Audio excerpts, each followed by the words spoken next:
What's going on, Wes? Not much, Brian. Just, sitting around trying to keep my emotions in check, Yeah. Do you have emotional problems? Do we need to get the couch out and have a little therapy session here with all the cats? I mean, not really. I'm just kind of bummed, What are you bummed about, Wes? Well, I mean, so I dropped $600 on this headset, right? To get the kit. I get the Horizon bundle, and I feel like Sony's ripping me off, man. I feel like I've been burned because as much as I love the thing, Yeah, there's just no games to play and nothing on the horizon. I know, man. That's what this show is actually all about. I figured we could all get together, the hundreds of thousands of PSVR2 owners, and celebrate what could have been, what could have been an amazing VR generation as we send this thing off to die, as Sony already has. So we might as well too, and just say goodbye to it. Let's all commiserate together. Yeah, I've already got mine up on Facebook Marketplace. I'm hoping I can get $200 for it, but we'll keep our fingers crossed. Dreamer. Yeah. You want to start the show? I don't know, man. I don't know. I've just been wrestling with the idea of should I bring out my PSVR1? What do I play this week? I mean, do I want to run Farpoint again or Astrobot? I mean, I don't know. All right. This joke has gone on way too long, and I have a feeling this show is also going to go on way too long. So let's start it. Sure. All right.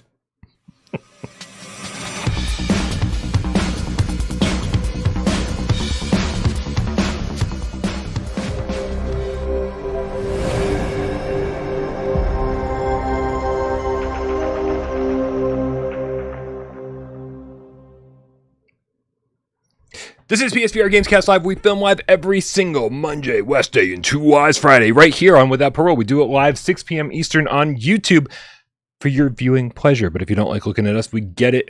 That's why our good friend Rypop uploads this thing to podcast services of your choice for all those who like to watch with your ears. My name is Bryan Paul from this channel right here, PSVR Without Parole. Forget the name of the channel, Wes. And to my left, your right, it's the lovely, the talented, the gifted Wes Dillon. You flatter me, Brian. Am I blushing? Does it come through on my my expensive Sony camera just how flattered I am? Actually, I think I accidentally turned the contrast down, or the contrast and the saturation down a bit, so we both look a little washed out, to be honest. Yeah, I noticed that too, and I don't think it's on your end. I think it's on mine. I don't know what to do, man. Maybe I need better lights. I don't have room for lights in here though. I just have to use this crappy, cheap ring light. I always look like I don't have room for lights. He says, The Walking Dead. Right. I don't have room for lights. He says he's sitting in front of the Arizona Sunshine Bridge. You got all the room in the world out there. Yep. True that. That's a good point. But the Arizona sun just isn't very flattering on my pale, flaky white skin. Yeah. It's going to be a weird episode, Wes. I can feel it already. Dude, I contacted Sony support today because I don't know if anybody remembers because it was so long ago. I had to send my PSVR2 in for repairs. One of the lenses went completely black. That was May 20th, I think. Is that when I initiated the return? It is August 23rd, and I still don't have my fucking headset back. So I've now called. This is the third time I've had to call them, maybe fourth. And they finally told me today. They were like, "Well, we don't know what happened to it." They literally lost my headset. So they said, we're going to open an investigation and they'll get back to me. They said, we're going to prioritize this. Oh, Jesus, dude. Like, Meta would have sent you a headset 3 months ago. Right? A brand new one. What the hell, man? What the hell? I have a feeling that Sony would have sent someone a new headset 3 months ago. Someone else, right? If it was anybody but me. Right. Makes sense. Right. No, we don't like that guy. Fuck that guy. Blacklist him, sends that shit in for repairs, throw it in the trash. Make you buy your own headset to begin with, which is egregious at this point. But then when it doesn't work, they just steal it. Make you buy another one. I remember somebody at launch being like, somebody who thought, of course, that Sony sent me one and said they must have sent you a good one with less Murrah than the rest of ours. And I was like, oh my God. Sending all the influencers the good headsets. I'm like, you are on crack, my friend. You don't know anything about my relationship with Sony if you think they're sending me anything. They won't send us a PSVR2 sticker, let alone a headset, right? They won't. Jim Perona with the $10 tip in the chat says, thanks in advance for a fantastic show, Bryan and Wes. No pressure or anything. You probably should have waited until this point to send that tip so you could have known what you're in for. This is why you don't tip in advance. You have to tip after you get good service. I get groceries delivered because I'm a shut-in. And like, you know, they want to tip before they've even delivered the shit. I was like, I have to make sure that you get me my stuff before I give you money, and then I tip them good because I'm a good tipper. Yeah. Well, most of us who have put any amount of time into the service industry are good tippers because we know what assholes customers can be and how much money that you don't make doing that. So yeah, absolutely. It's true.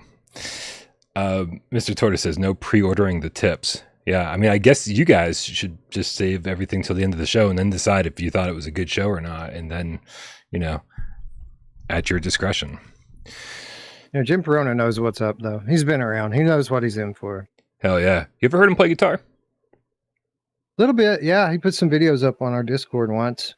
Pretty impressed, actually. Pretty good. Yeah, I'm impressed too. Jim's a good guy. Super cool video, bro. The $2 tip says, any game type not represented yet on PSVR2, you think? So you're saying any like genre not represented? Yeah, there's a ton of unrepresented genres so far. We got a ton of games, and a ton of games on the way. But man, there are just like VR in general. There's a ton of underrepresented genres, I think. Yeah, especially PSVR2 though. At this early stage, I mean, we're still waiting on some of the basic ones. Like we don't have a good platformer yet. I mean, there's tons. You're right. There's tons. How's is Ruins Megas going to satisfy the JRPG need, or what's that going to do for us? Well, I'm not a big JRPG connoisseur, so I don't know how much of the itch it's going to scratch for those hardcores that are into that sort of thing. Mm-hmm. I will say that it's a very good game. It's a very polished game. It's fun to play. I can't wait to see what it looks like in the headset because the flat footage does it no justice. It has really good colors and contrast, good 3D depth. The OLED panel is going to complement it nicely. But yeah, I mean, those of you who just like good RPG style games, old school RPG style games, should be excited for it because you're going to get a lot of those vibes from this, even if it's not like one-to-one what the gameplay used to be. I mean, it's not like super turn-based or anything like that, like the old ones were, but it's certainly it'll give you some nostalgia vibes for sure. It's funny because we started the show by saying, man, we got so many games coming. We got so many games to play. Like we are, anybody who doesn't think PSVR2 has games is out of their goddamn minds.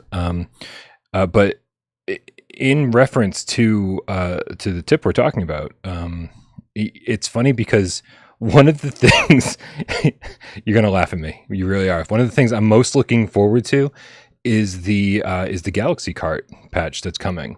Developers been talking very much and a lot in our Discord about the updates that are coming, and here I'm just going to throw some Galaxy Kart footage up.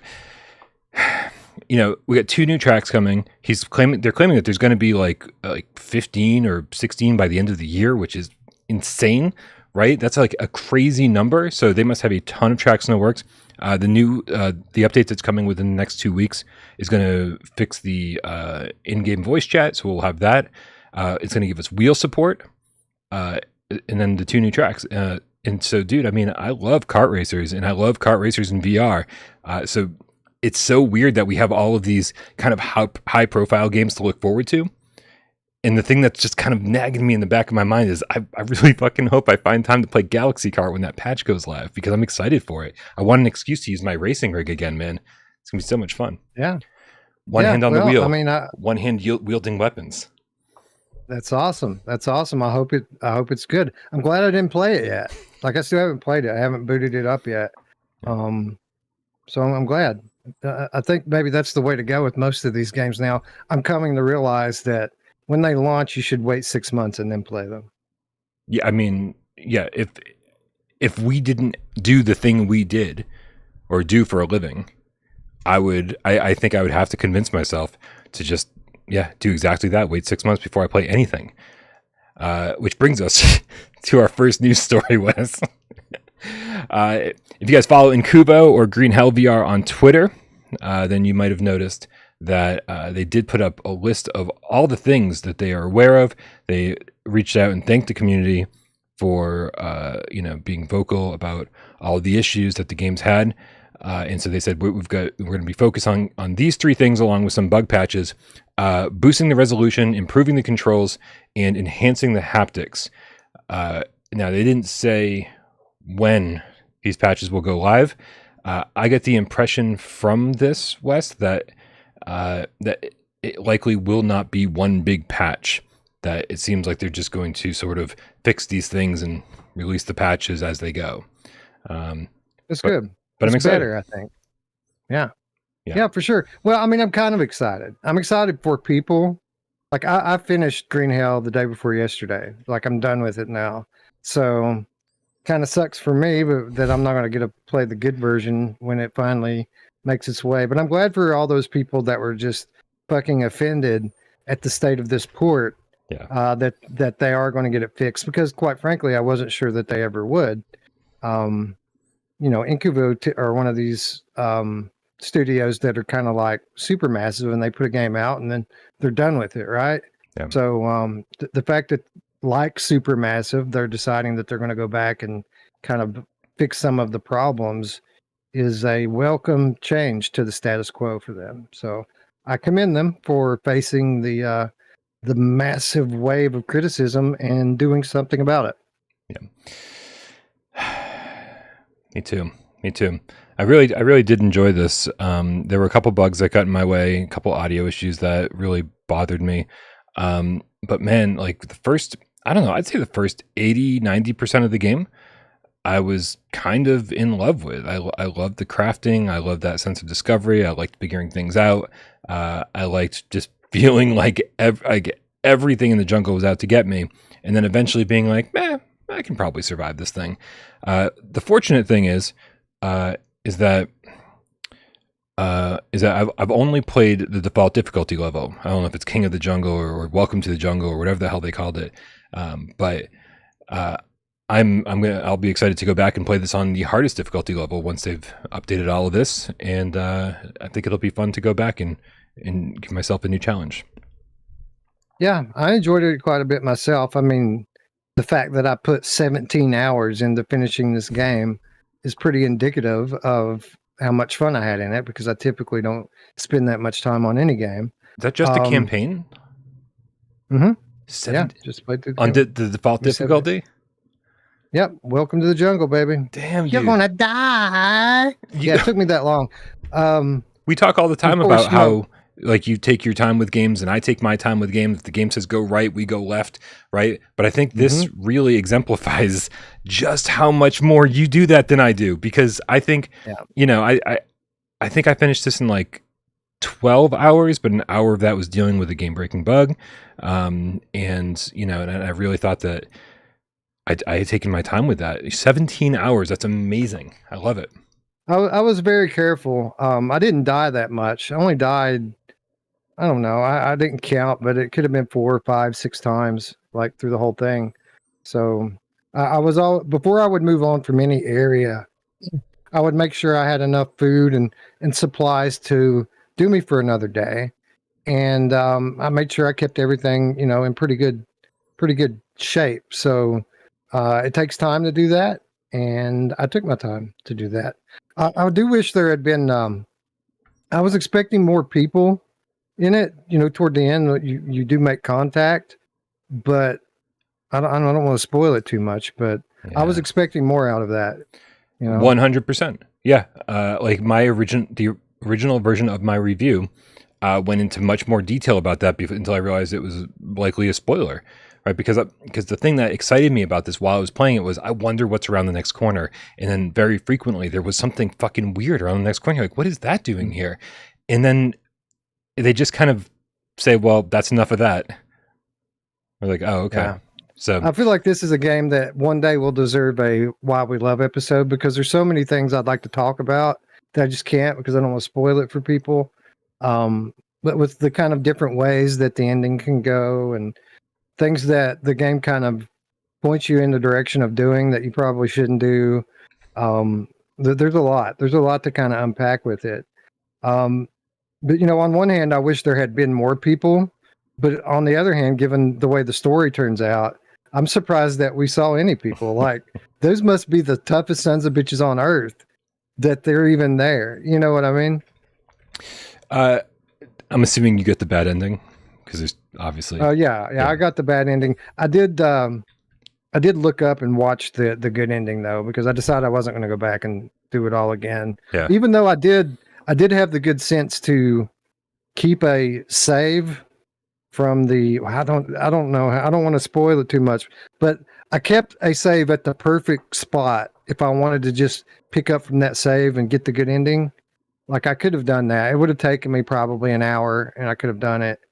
But I didn't. And I'm glad I didn't, because after watching how to get the ending, I probably would have taken me 2 or 3 hours before I did the right thing that you have to do. Because the game points you in a direction, like this is what you should do to get that ending. And it's actually not what you need to do. What they're giving you clues for isn't what you need to do. The thing that you actually need to do, they're giving you clues for from the very beginning of the game. Like, there are clues from the start of what you need to do to get the good ending, but you just don't realize it because you don't know what it's talking about. I think you're more perceptive than I am, because I'm like, I played this game and I read a lot of documents, and there's a lot of fucking reading in this game. 17 hours, bro. Yeah. I read everything. It all makes sense now. I skimmed most of the documents, I should say. I think I found a good number of them, and I skimmed all of them. I read all of it. I read every word. Jim Perona says, holy crap, give me Wes doing Axl Rose every damn Gamescast, please. We can probably make that happen. We need to get a sound clip from you, so even the days that you're not on, we can get. Yeah. Living Legend with the Canadian $5 tip says, happy West Day. Did any of you get to try Arashi on PSVR2 yet? And if so, what are your thoughts? No. I feel like the people, we're here doing this for you. Everyone else went to Gamescom, and at Gamescom, I believe that's where everyone's playing it, right? Yeah, I do. Yeah, that's true. I got an email. I don't even remember who it was from, but it was from one of these studios. Mm-hmm. And it's like, hey, are you going to be at Gamescom? If you are, come and check out our demo. If you're not, hit us up and you can do a remote demo from your home. Yep. And I'm thinking, why don't everyone do this? Like, I want to be playing Vampire the Masquerade now. Yep. I mean, give me a time demo that only use once and destroy. They can do that. Let me have Gamescom from my house so I don't have to fly to fucking Germany to play these games. Yeah, I kind of feel the same way. Yeah, was that, I want to say that was Vertigo. I feel like I got that email. Was it Vertigo? I think so. That makes sense. But yeah, from what I haven't had much time to kind of scour the YouTubes and see what all the other influencers and stuff are doing at Gamescom and what they played and whatever. But I did see a little bit, maybe it was Mike from VR Oasis playing Arashi. And I want to say I hope I got it right. And I got to say, even though we're not in the headset, and even though it was just some like off-screen footage, I was not impressed with what I saw. I was really hoping for a complete revamp, not like a remake, but like a complete overhaul. And I feel like what I saw was not impressive. But it's unfair to say it. That was just my gut reaction. When I try it for myself, I'll have better, more accurate. Yeah, I've got lower expectations for it. I don't feel like it needs a complete overhaul. I think it just needs the issues that it had to be fixed, because it had some very real issues. and we expected those to kind of a lot of them to go away with the pro patch, but they didn't. And I really just want that stuff fixed. You know, I like the game as it is. I mean, sure, I would love to see some things tweaked in it and made a little bit better. But I want some of the visual stuff and some of the control stuff to kind of get ironed out, and I'll be happy with it. Yeah, I mean, it was a great game, but certainly had quite a few problems. So with Skydance at the helm of fixing some of these problems, I think we're probably in good hands. So we'll see what comes of this. Maybe what comes of this endeavor. Wes, you like that one? Yeah. I saw what you did there. Yeah. It would have been way cooler if I didn't like make a big deal about it. This is fucking totally random, dude. Just before the show. Usually it's sirens on my end. Now today it's motorcycles. Just motorcycles on my end. I don't know if you can hear that in the show, but nope. Non-stop motorcycles on my end. Yeah, so just before the show, I saw that Funktronic Labs tweeted. What did they tweet? They wrote, and of course, if you don't know who Funktronic is, these are the Light Brigade people. He said, "In the shadowed trenches of the Light Brigade, new champions emerge, ready to cast their glow." What the fuck does this mean, Wes? I don't know. I hope it means that there's a new level that's dark.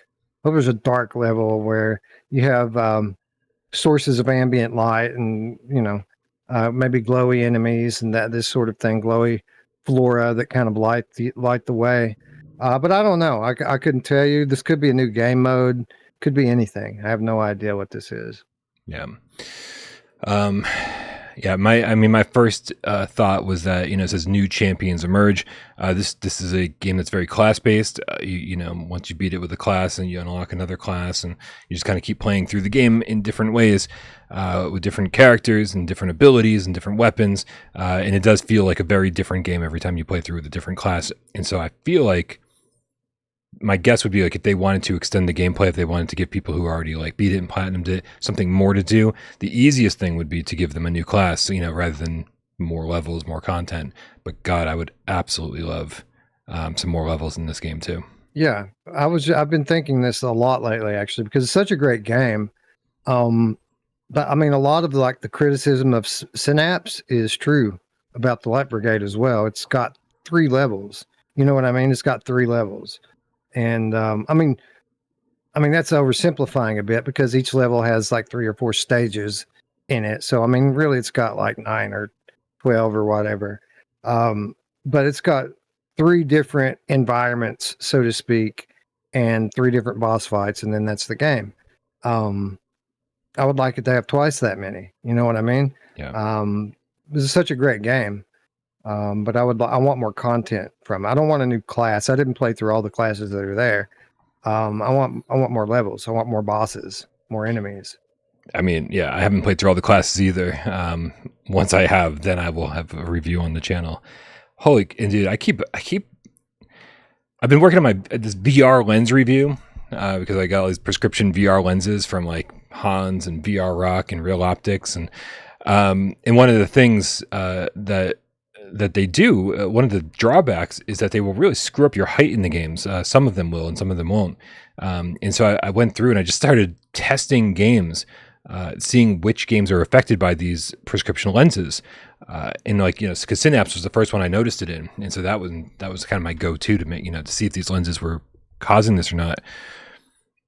And I started just like seeing what else is on my hard drive, and like things like Jurassic World Aftermath was like still on my hard drive from launch. Like I have barely played that. I started it up today and I was like, man, this seems bad, but like I really do want to play through it and review it. And it's just, I don't know, man. It got like all these like juices flowing. It got the fires burning, and it made me like, it kind of bums me out that we're in the middle of this season that's just game release after game release after game release, because yeah. I'm like drooling to go back and play some of these launch games and review them. Even Jurassic Park. Your window is closed on that, bro. July was the time. Like, if you're not going to get any of that stuff done in July, then it's never happening. So, yeah, say goodbye to all those hopes and dreams. Yeah, it's okay. It's okay. You've got to figure that at some point we will hit a lull. It was just not going to be this year, apparently. Yeah, it's right. It's February. That's when it'll be. We hit a little bit low around January, February, and it picks back up through the spring, and then we get another little lull in the summer, and then it's balls to the wall for the rest of the year. It's the same cycle every year. People don't notice it, but there's very much an ebb and flow to these things, and it's cyclical.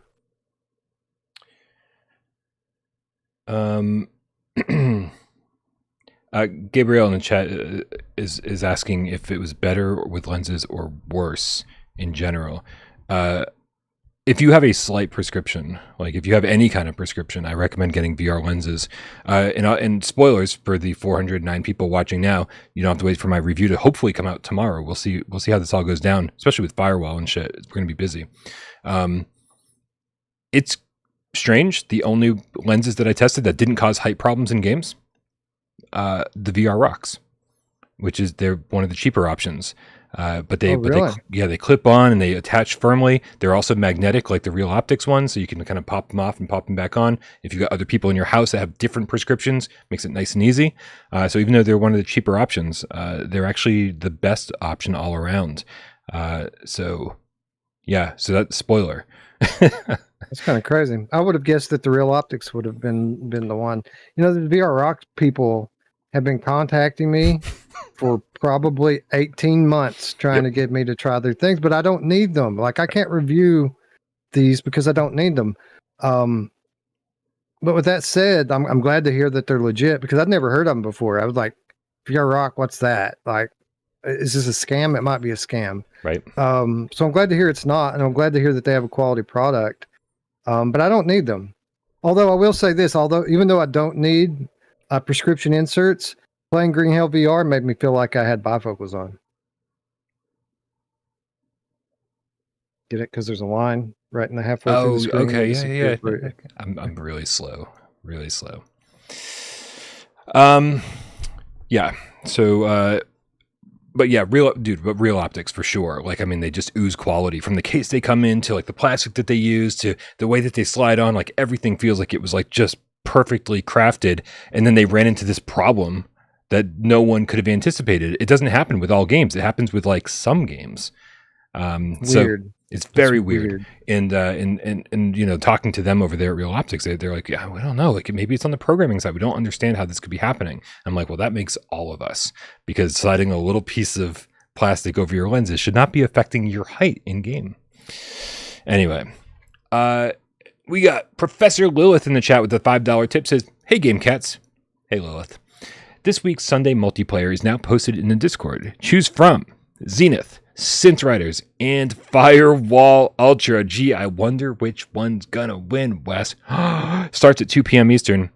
If you guys don't know, you should go join our Discord. Click the link in the description below. That's where conversations like this happen 24/7. We hang out in voice chat. We hang out in the general chat. And we just shoot the shit, man, because that's where I live and die. That's where I will die. I don't die every day there, but one day. Also, Professor Lilith puts together a multiplayer meetup for all of you guys out there who are like, I have these multiplayer games, but I've got no one to play with, every single fucking Sunday at 2 p.m. Eastern. So make sure you go vote on which game you want to play. It's going to be Firewall, and make sure you're ready. Join our Discord. Let's do it. This is the least Firewall Ultra show we've ever had, Wes, and we are literally 12 hours away from it coming out. Yeah, I know. It's so weird. It's because there's nothing out there on it, Bryan. It's like there's nothing out there. It's an eerie calm before the proverbial storm, right? Yeah, I mean, you know, they put out a roadmap which was really strange. They put out a roadmap for the first year, and they said, you know, like, here's our plan, and we're gonna release 2 new maps in the first year and 2 new co-op modes. And I was like, okay, like, what a weird fucking tease, you know, in nowhere on the roadmap where they like, and here's where the ultra mode's going to come in, where you can manual reload and, you know, whatever, no assisted targeting. It was I swear, I think when he said that, and they'll never admit to it now, but I think when they said there'll be another Ultra mode, I don't think they meant that originally meant for it to be called Ultra mode. I think it's the game's Ultra. It's a new mode in Ultra. I think that's what they meant by that. But then people just ran with it and called it Ultra mode. And they were like, yeah, sure. It's Ultra mode in Ultra.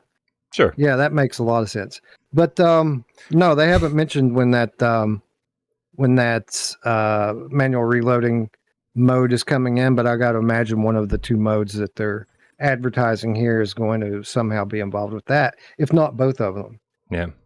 We don't even have Firewall on to run a show, but I mean, it is, again, weird that here we are the night before the game comes out. I've got the new trailer that they released, yesterday, running here, and I think the audience is pretty split. I think everyone's a little bit concerned. And half of them are like, it's going to be fine. And the other half are like, it's going to be garbage. Where do you fall in this, Wes? I think it's going to be really good. I don't think it's going to be perfect. These games very rarely are. And we've talked probably 3 or 4 weeks in a row now on this program about the kind of negativity in the space and how everyone's holding everything under a microscope and having unfair standards and unfair criticism. And, people are putting out negative content and posts for attention. Mm-hmm. And I think these game studios see that too. And especially when you have a game up for pre-order, it could be very dangerous, releasing early content in this environment, because all it takes is one channel out there that has a moderate following to give the thing a negative review, and now all of a sudden people are canceling the pre-orders, and you're fucked. So I'm because of that, I'm not super concerned that nobody has keys.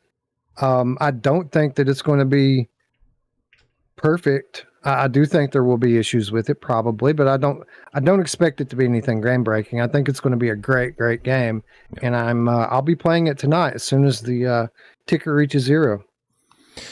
Prentice Summer Scales in the chat says it's going to be fireworks or a bonfire tomorrow. Let's see.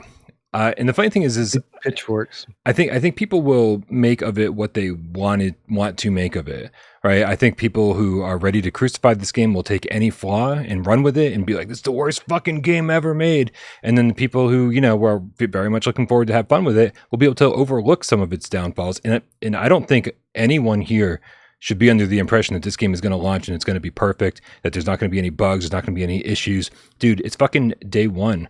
And here's how I look at it, Wes. This is a game that we're going to be playing 4 years from now still, right? And so, so here we are, we're there day one, and it's like, all right, man, like as far as I'm concerned, let's fucking roll with the punches, right? It might be a little bit messy, but it's a game that I think we're all going to be playing 4 years from now still.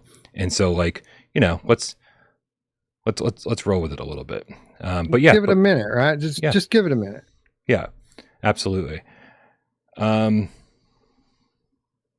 Miles says, I thought it was out at 8 a.m. Pacific time. That could be true. I don't know. I haven't been watching. I know that I've got it installed and ready to go. Thanks to the support of people like Jim Perona and others, I went ahead and splurged and bought the Deluxe edition and got it preloaded and pre-installed. We're ready to go. I don't know exactly when it goes live. I had assumed it would be sometime in the overnight hours tonight, but it might be in the morning. We're talking about Firewall's launch? Firewall, yeah. Yeah, I think on the store it says 11 a.m. Eastern. So that makes sense. Absolutely. All right, cool. Well, I can get some sleep then. Yeah. So anyway, as always, we'll be sure to be critical and make sure that we address all the complaints that people have. The last thing we want to do is overlook anything and give developers a free pass on really anything. But let's be respectful and make sure that we this is a game again that we've been looking forward to for a long time, that we're going to be playing for years, most likely. And let's not be assholes about what we find. We call it day one jank, and all games have day one jank. It's just how quickly do they work that stuff out is typically the question. Yes. We've got a couple tips here. Andrew Bailey with the 10 quid is responding to my talk about VR lenses. It says, hey, Bryan, those lenses aren't affecting your in-game height. They're shrinking the vertical axis, so everything appears shorter, but you only notice when there's familiar objects like furniture around.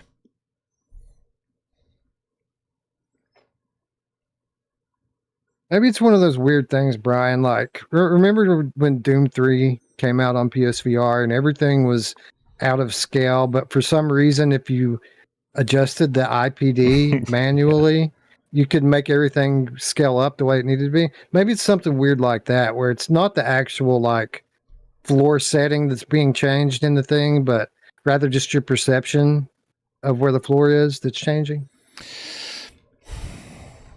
I don't know, man. I don't know. I've gone from. It's funny because in game, right? Like you don't even need to reset the game or anything for this to happen, or even to hold this, or even hold the options button down to recalibrate.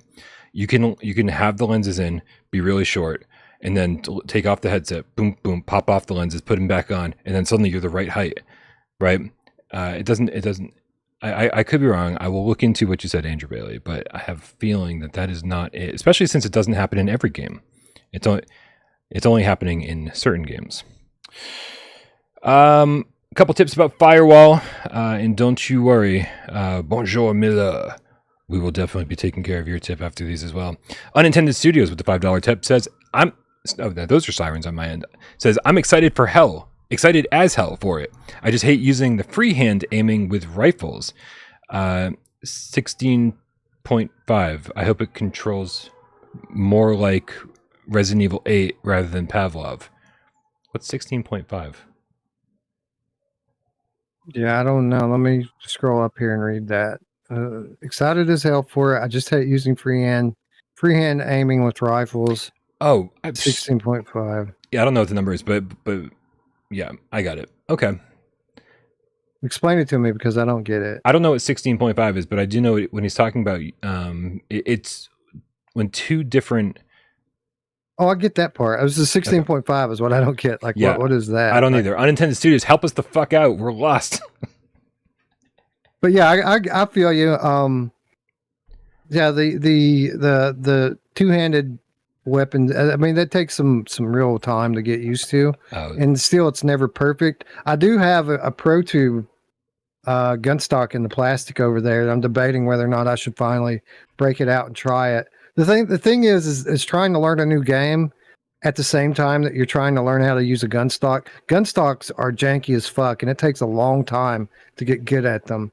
So I don't know. I don't know if I'm going to be breaking it out anytime soon. I'm sure I'll get in there eventually and try it out. But yeah, I feel I kind of wish we had an aim controller, Bryan. I got to be honest. Like I kind of wish we had an aim controller. Yeah. Yeah, the aim controller had its own set of problems, but I guess without light tracking, yeah, maybe. It felt like you were holding a gun. It had its own problems, but it being all in one piece the way it was, it felt like 1-to-1 when you were holding a gun in game that you were holding a gun in your hands, and that's what I really loved about it.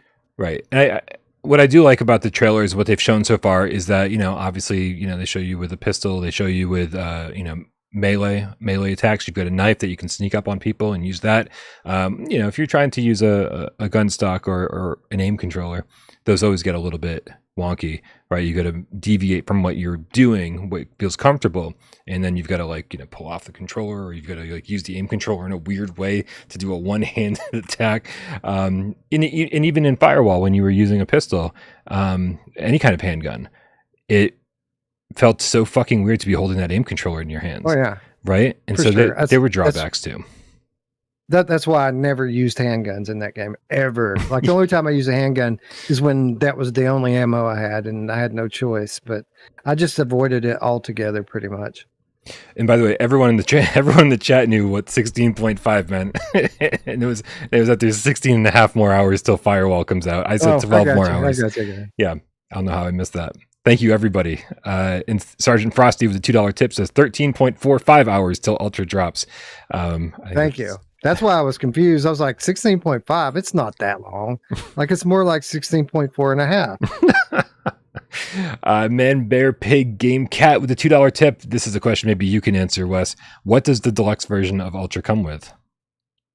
Well, I mean, much like the previous version of Firewall, what you're basically paying for is the same type of stuff you would have bought in a season pass for Firewall. So you're getting early access to contractors and weapon skins and things like this that everyone's going to get 3 to 6 months from now for free. So yeah, I think the main reason I wanted it is because you get 4 contractors, which anyone that's played Firewall knows that what that means is you get 4 special abilities that you can pick from, basically, and use. Again, this is all going to be free later. You're getting early access to it, and whether or not you go with the deluxe version or the regular version, I do recommend that you pre-order if you're going to be playing it, because anyone that pre-orders gets an elite legendary weapon. I forget what it's called, Reaper or something like that. So you get a gun for pre-ordering. It's not just a skin; it's a actual badass gun. So I recommend actually, wait a minute, it's a competitive game. Nobody pre-order. Everybody, Right. everybody. There's nothing good to have from it. Everyone get the regular version and don't pre-order it. I like it. All right, let's get these next 2 tips out of the way so we can, technically start the show 41 minutes Start the show, yeah. Yeah. Welcome to West Days. Asian Panda 510X. That's not it. Probably 510 or 510X. Fuck you. Just tell me to shut up. With the $5 tip says, I like 1-button reloads because I'm just trying to have fun, less wasted energy, and more playtime. I like Pavlov, but I can't play for more than an hour. I do like that. This is giving the people out there that like the button reloads, that are looking for more of a game, with a crouch button instead of forcing you to crouch IRL. This is satisfying an audience that hasn't been satisfied yet on PSVR2. As will Crossfire, as will Alvo when that PSVR2 version comes out. There's, everybody wants what they want, and you know what? I hated manual reloads. I did for the longest time. I was like, what's wrong with all these fucking gun nuts? Like, that was my go-to. I was like, you've got to be a fucking gun nut to want to all the intricate, do this and then pull this thing back. And then it's like, go fuck yourself. And then I was like, and now I'm one of those guys that I'm like, I really fucking like that shit.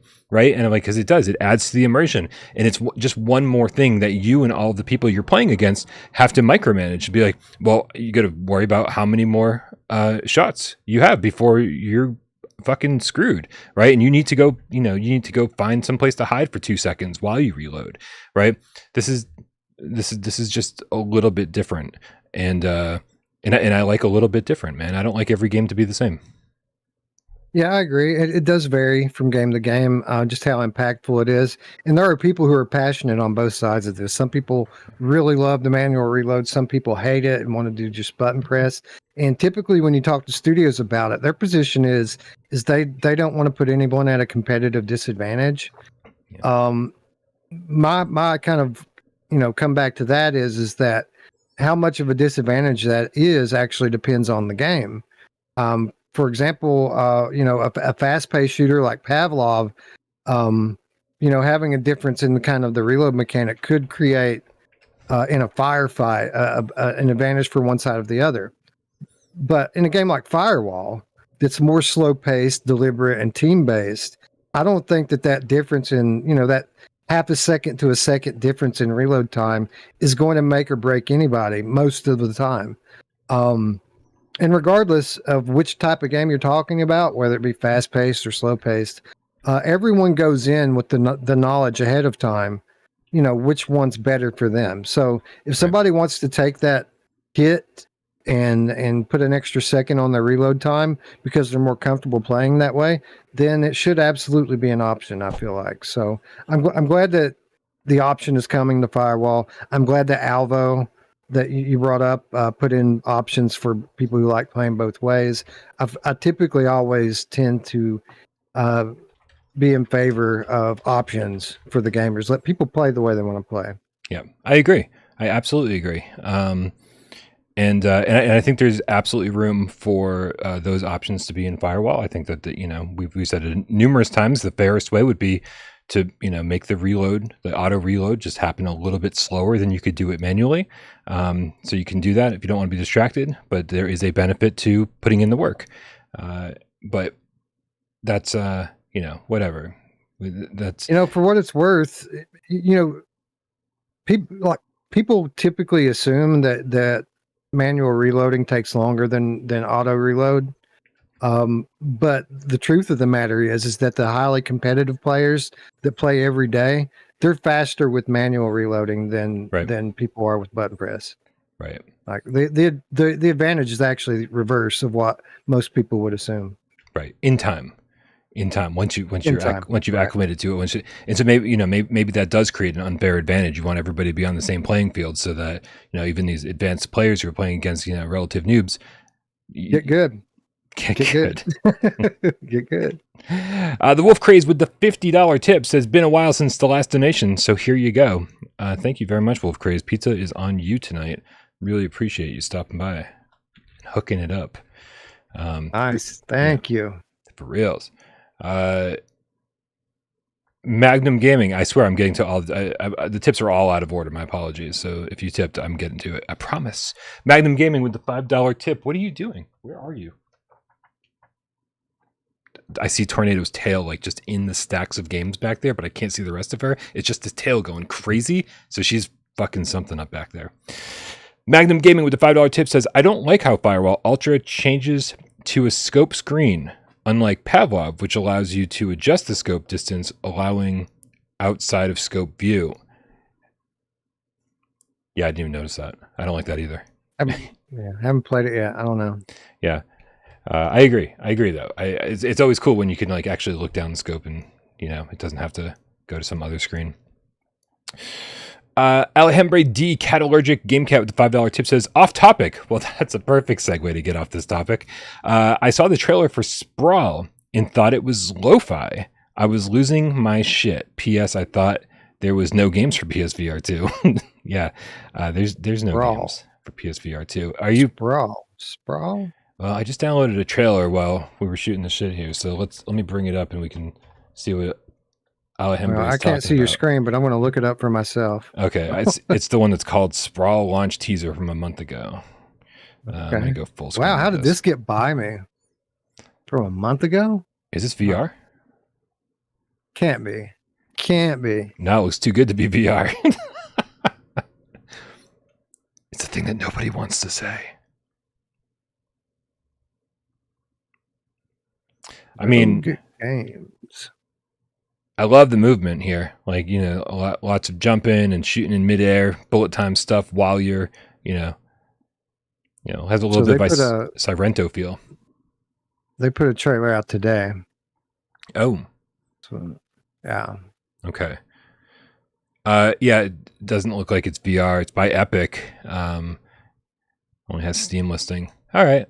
Well, I feel you, man. I think lo-fi is going to be radically different, but Tatum in the chat says Sprawl's a boomer shooter. It does have that look to it. It does seem like it's going to be that. Cool. We'll just have to mod it. I'm not playing it flat. Exactly. And then we got Bonjour Miller with the $5 tip. Kayak is only a tech demo, like VR Skater, to those who haven't spent enough time to learn to play well enough to at least get bronze in the races. IMHO. Listen, I've kind of gone to bat for Kayak, very much saying I think that I think that there's more of a game there than people give it credit for. It's beautiful, but it's all about learning to do it well, and I have not learned to do it well yet. So that's why I don't want to be too judgmental of it. No, thank you. You don't want to learn to do it well? No, especially, I mean, maybe I would if I could have people in there with me live playing like multiplayer, but even at that, I'm not sure that any of us would want to get in there and do that. Like that title has a lot of value, but it's eye candy. That's the value of that. Getting in there and going, wow, look at that. Is that a turtle? Is that a dog? Yeah. Yeah. When I'm actually surprised we don't have the multiplayer, the real-time multiplayer yet for Kayak. That was on their roadmap. It was supposed to launch right around the same time as the PSVR2 version. You got to wonder what's holding them back, because I think that is going to get a lot more people back in there. I'll definitely want to play it more when that's the case, and that's probably when I'll finally do a review. There's no point in me reviewing it now, and then in a month from now they add multiplayer and everything changes. So, Macho X3, the real estate procrastinate in game cat with the $5 tip says, I really hope in Firewall PvE the bots don't automatically rush you and know where you are like Pavlov. I need a fun tactical solo breach and clear. Guys, I've been saying forever. This is the mode you should be excited for. I haven't played it myself. Been hearing through the grapevine about this mode for a very long time, and it sounds like the team's excited about it. It sounds like everybody's excited about it, and I think that if they didn't nail the AI, then you know how could it possibly be that much fun? So more so than the 4v4 stuff, this is what I'm looking forward to when the game launches tomorrow. Agreed. This is something that, like, I mean, it sounds like something that you could play by yourself. Like, you can play that by yourself, right? With, like, it's a good question. Against bots. They said you and up to 3 friends. And so does that mean you need 2 people, or can you literally just go in there by yourself? I hope that you can just go in there by yourself. I think so. Yeah. But we'll see. Hey, Wes, you mentioned that there's no platformers on PSVR2 yet. That's true. Did you happen to catch the trailer for Max Mustard? I did see Max Mustard. This is coming to us from Toast Interactive, the developers behind Richie's Plank Experience. Yes, they still exist, and this is what they've been doing for the last 18 years since the last time we heard from them. I gotta say, is it something that was as maybe innovative or experimental with VR as Richie's Plank Experience was? I was a little surprised to see them do something that's a little bit more commonplace, a little bit more expected. However, as you said, there's no platformers on PSVR2. We're all waiting for an Astrobot. We're excited for Ben. This week we need something like this, and I love seeing in this trailer the third person stuff and the first person stuff, because I really do. I think that's what makes VR platformers unique from and separates them from the flat screen platformers. So I do think that they might be onto something good here. Yeah, man, it looks solid. I mean, it doesn't look like it's going to be on the level of Astrobot, but what is, honestly. So it looks like it's good. It's certainly a genre that's underrepresented in the VR catalog and not represented at all in the PSVR catalog. And yeah, man, it looks solid, looks polished, a little cartoony, but that's not surprising. A little cartoony? Yeah. Well, I mean, it looks like the art style looks like a mobile game. And I don't mean like mobile VR. I mean, like, it looks like something you'd play on your cell phone. Yeah. But that's fine. It's clean. It looks clean. I'm sure it'll run great on all VR platforms and be crystal clear and colorful. And, as long as the gameplay is challenging and fun, I'm sure it'll be great. I have decent expectations for it. Yeah. Macho does not want us to move on from the Kayak conversation with a $2 tip in the chat. Macho X3, the real estate procrastinating game cat, says, if Kayak VR added a fishing mode, it would sell out. Can you sell out of digital keys, digital copies? I don't think that's a thing, but I do think he's on something. I think that we all would love catch and release in VR on PSVR2. That game already looked good on PSVR1. I would love a more realistic Kayak VR Mirage looking catch and release. So I'd be down with that. Agreed for sure. And maybe by a sellout, what he meant was like Metallica's Load album. Maybe they'd be sellouts if they put fishing in their game. Is that what you think? No. I'm just saying. I'll tell you who I think's selling out. Lots of VR developers. Again, not on the run of Show West, but since I'm now thinking about it, Fast Travel Games had this little tease recently, where they gave us a tease of an upcoming multiplayer game that they're working on, right? And I was like, oh, good, multiplayer from a team that so far hasn't quite mastered the single player game. And then this is also the same story as Polyarc Games. Polyarc is, actually very successful with their Moss series, and they're and now here they are doing Glass Breakers, multiplayer game. And I feel like this all kind of started with who are the Farpoint devs? Impulse Gear made this amazing, well-crafted, well-written first-person shooter adventure, scribed by Rob Yescombe, and then they go off and make Larcenauts. Like, is there some weird fucking thought out there that like to survive in the VR space, or the next big thing in VR space is like multiplayer only games? I feel like we're losing developers one by one to this weird theory. They're all trying their hand at it, and everyone sees the success stories and say that's the way to go. But for every one of these Ghost of Tabor games that sell millions and millions of copies in early access, there's 10 that fail and no one ever really notices them. It's a very dangerous thing. It's like, I don't understand why this happened. Before VR, when it was all just traditional gaming, multiplayer was a great add-on mode. You had a single player campaign, and then the multiplayer was the bonus. But for some reason, when we came into VR, people just decided that they were just going to do the multiplayer thing without giving people something to do by themselves.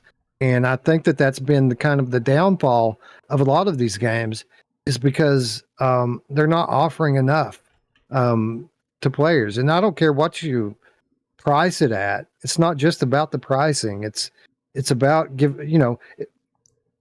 people invest their time in a game. If they invest their time in a game, it needs to be something that's worthy of your time. And for me and players like me, multiplayer by itself typically just isn't enough. Like, I'll play multiplayer games. I'm excited for Firewall, for example. Right. But typically I won't mess with it like I used to. Like I used to be into Halo multiplayer, but that was only because I played all the way through Halo and was good at that, and then decided to test my skills out against people, Yeah. It wasn't until really Starblood Arena, I think, that anybody convinced me that I should be playing multiplayer games, especially games that are multiplayer only. Definitely not my scene at all prior to VR. Yeah, I mean, it's just a different time, and I don't think I think that what developers are finding out, and I think subsequently we're finding out as the developers do, is that making campaigns is more expensive. Right, when basically all I have to do is make a few maps and a few character models and get the characters in there fighting each other in whatever way it is. And I know I'm oversimplifying this, right? But that's, even if it's like 8 or 9 maps, that's infinitely smaller than what a single player campaign would entail doing. And then then you don't have to worry about narrative, and you don't have to worry about that as many voiceovers. You don't have to worry about so many things that go into a single player campaign. And so I'm a little nervous that these developers are doing this because it's just the cheaper option. And I say nervous, but I think it's kind of obvious that's exactly why they're doing it. Yeah, that makes sense. I didn't really think about that, but absolutely true. Tatum in the chat says, so jealous of you Starblood Arena people. Yeah, if you missed out on Starblood Arena, my condolences. It was We need a reboot.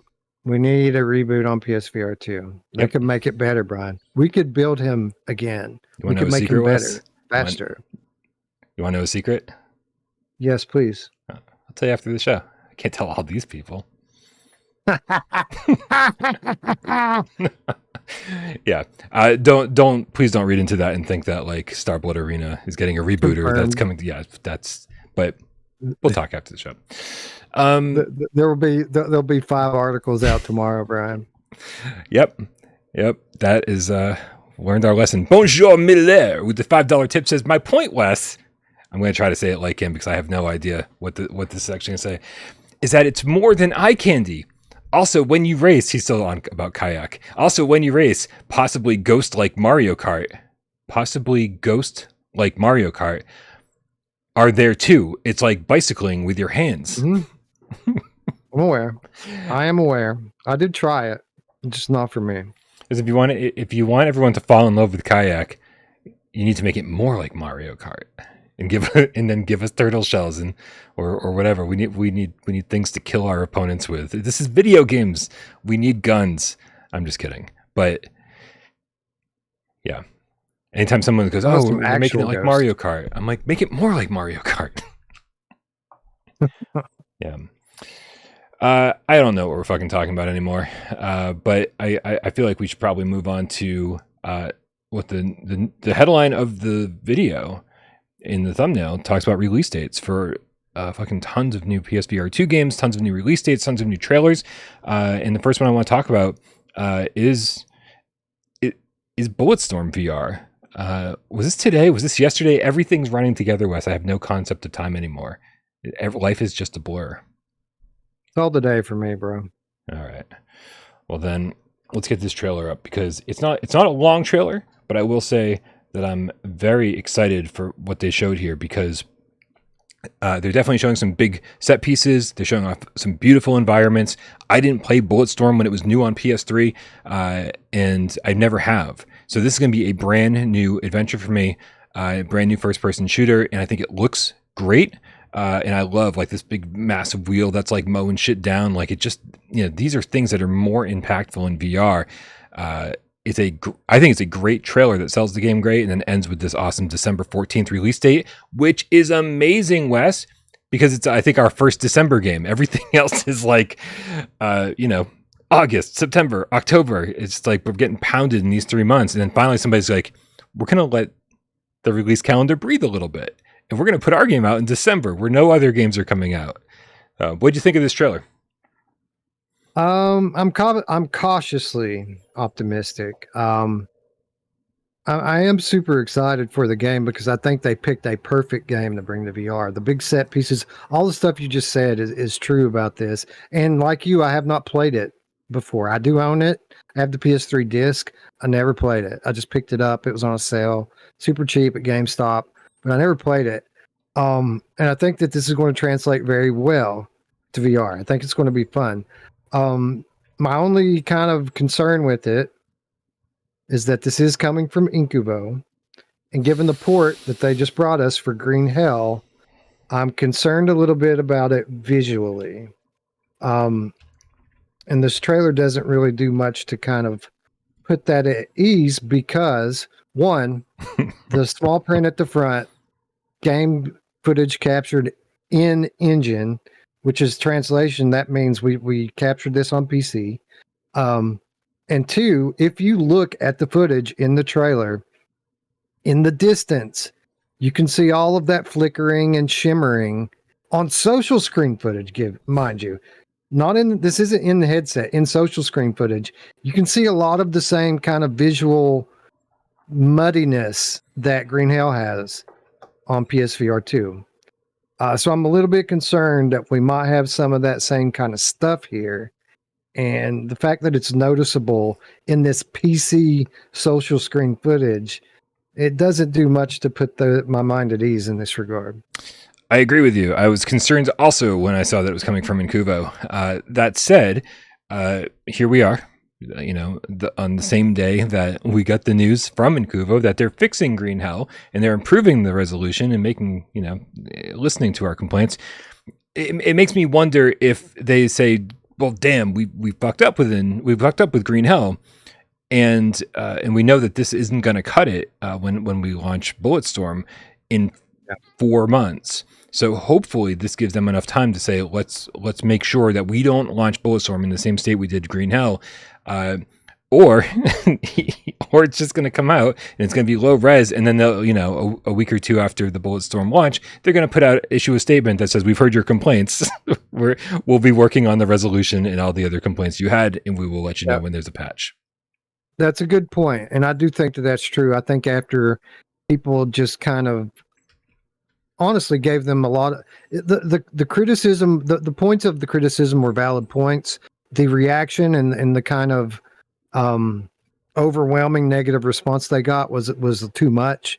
Like there wasn't any like game breaking, anything wrong with it. Again, I played completely through it and I had a great time. So I think that you're right. I think that reaction could cause them to deliver a better product for us 4 months from now when this thing launches. I'll also point out that Bulletstorm is not Green Hell, as in Green Hell is a very demanding modern VR game or modern flat game that they're bringing into VR. Bulletstorm is an older game. It shouldn't be nearly as demanding on a technical side. So they should be able to get it dialed in just fine. And they should be able to deliver a very competent VR port for this game. $40, Wes. $40 for a 12-year-old game. So which I'm fine with, right? It seems like it's got a pretty lengthy campaign. And, they ditched the multiplayer for the single player VR release. Again, I'm fine with, because we've got plenty of multiplayer games. I certainly could use a nice beefy single player adventure, for my alone time. $40. So I really, really hope that is a fairly premium price when it comes to PSVR2, when it comes to VR in general. You expect it to be polished at $40. So really hoping they get their shit together. 10% discount with Plus. So $36 before tax. Yeah. It doesn't bother me personally when I see $40 price tags on games. Again, we're living in a day and age where traditional games are $70+ each. So $40 for a polished VR game, it seems fair to me. I'm a little concerned with it being short, but if it's super polished, 6+ hour campaign, I'll be fine with it. I am a little bit amused though, because I think it was when Green Hell was announced for $30, people were concerned because it was too cheap and they didn't think it was going to be very good. Am I right about that? Was it Green Hell? Crossfire. Yeah, Crossfire. Okay. We all thought it was going to be 40 or 50. Then they announced 30, and we were like, "Uh-oh!" Like that's a weird reaction, right? We're like, "Oh, good, it's cheap." Right. Oh no! Right, and now this one comes out at $40, and people are like, "Bullshit! That's too much money," So I think through all of this, what we've learned is that the sweet spot is $35. $34.99. Got it. So Synapse fucking killed it. Good job, Endreams. Oh man. We've got, dude, I don't even know where to go with this. We've got a lot of fucking tips rolled in. So everybody put your feet up, grab a beer, order some pizza. It's tip time. Oh, what do you got? What do you got in the flask? Oh, it's the frack bottle. Yeah, it is the frack bottle. I'd like to lie and say it's something good, but it's just water. Okay. You want some coffee? I have plenty. It's all over the place. This Gamescast brought to you by the blurriest coffee on the face of the planet, Chameleon Organic Cold Brew. Yeah, it's fucking good, man. And it is, like, you're supposed to mix this with shit. They're like, don't drink it straight. I'm like, go fuck yourself. Ryan's doing shots of espresso in a bottle. Bro, I was the guy walking around the party with a bottle of vodka, just taking pulls out of the bottle. Like I was not doing mixed drinks or drinking beer, just carrying around the handle of vodka. Like if you ever saw me walking around in Tennessee, I always had a handle of vodka in my hand. Also, as of August 1st, 10 years sober. Nice. Congratulations. Just saying. I think. I did that very same thing, Brian, a couple of times. Once was with Slayer, the band. We just passed a bottle of Absolute Citron around. How did you meet Slayer? I feel like this you're burying the lead here. How did you meet Slayer? Well, there is a fairly long story to that, but I'll condense it. We were very young at the time. One of my my favorite hobby when I was growing up was going to like metal shows, and we often would, after the show, find the buses, hang out, wait for the bands to come out, and we would talk. I've met a lot of people. I've met Rob Zombie. I've met Pantera multiple times. I mean, I could sit here and just Megadeth and just like I could go down the line of all these bands. Some of them pretty big stars that we met. But this specific time, we weren't going to do that. We were just going to go home. But we had parked at a Walgreens, and apparently there was a sign somewhere in the parking lot that you can't park here, and they towed our car. So it's like 1 a.m. We're out of town. We're in downtown Cincinnati. Young kids, like probably 19 or whatever, and no car, no way to get it because it's the middle of the night. So we just walked back up to Bogart's and go out to the buses, and sure enough, there's the bands are out there. It was American Head Charge, there was Chimera, and then there was Slayer.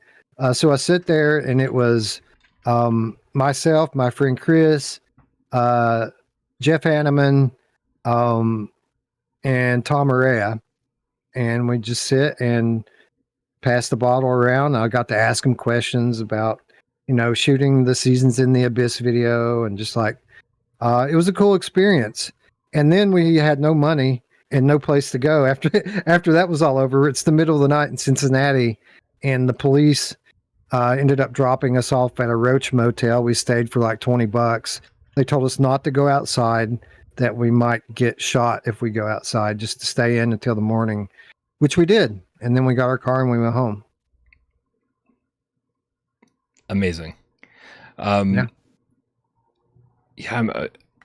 as you're telling the story, I mean, like I've met a couple bands, but like I don't know. It sounds like you've just got like this slew of them. And I don't think anybody cares about the people that I've met. Although I did meet Brand New. I got to go backstage because my one of my friends from high school was the sound guy for Brand New for years. But yeah, I mean, no one cares. I don't think anyone cares about Super Drag. Does anybody in the chat know who Super Drag is? Because I remember the name. I get to party with them like at least once, like all fucking night. But yeah. Anyway, dude, we got to get back on track. Thank you for sharing the story, though. That was awesome. And Sci-Fi Game Cat Henry, make sure that is time fucking stamped right there. The time that Wes met Slayer. Shen Miyazo with the 5 quid says, don't games like Vertigo 2 prove a good campaign can be done for a manageable budget?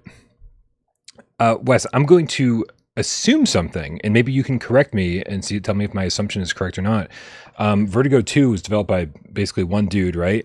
And then when you're a one-person development team, I feel like you have a luxury that certain studios do not, right? You get to kind of develop it as you're working in your spare time, as you're working your other job. You still have money rolling in, and you just fucking release it when it's done. And that means if it took 5 years to make the game, then it took 5 years to make the game, and like, you're not beholden to investors and stuff like that. And so I feel like, these one-person dev teams are in a much different situation than like even somebody like Endreams. Is that, do you think that's the case? That's absolutely true. And this is a very specific case with regards to that, because we're talking about a guy here that was working at Valve when he was 16 years old. You know what I mean? Like, or something like that. He was very young working at Valve. He worked on Half-Life Alyx. He made some money while he was getting his education. And then at the same time, he published his own game, Vertigo, way back a long time ago, which did all right. People liked Vertigo. And then he started developing and building the engine for Vertigo 2. And as he's started working on Vertigo 2, he rebuilt Vertigo, the original Vertigo, in that engine and released it again as Vertigo Remastered, which did very well. $30 game, did very well. And then he's just been working on Vertigo 2 all this time. It's taken, I think, 7 years for him to build this game. Yeah. But he's had good means of income the whole time, whether that be from his work at Valve, from the income from Vertigo and Vertigo Remastered. He's had enough funding to live. And then if your bills are paid, all you have to do is just be motivated enough to get up and work on your game. You know what I mean? Every day for 7 years. So kudos to him for sticking it through. It probably would have taken me twice as long. But yeah, I mean, time, you hear people often use the phrase time is money. Time is money. That very much is the case in software development. You can get stuff out more quickly because if you have more money to hire more people to do it. Otherwise, if you don't have the money, then it's just going to take time. So yeah, I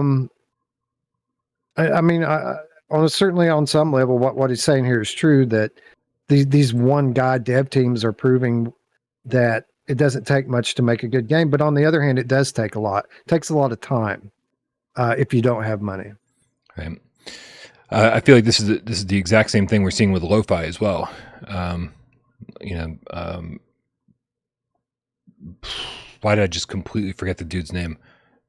Who's making lo-fi? Blair Renaud. Thank you.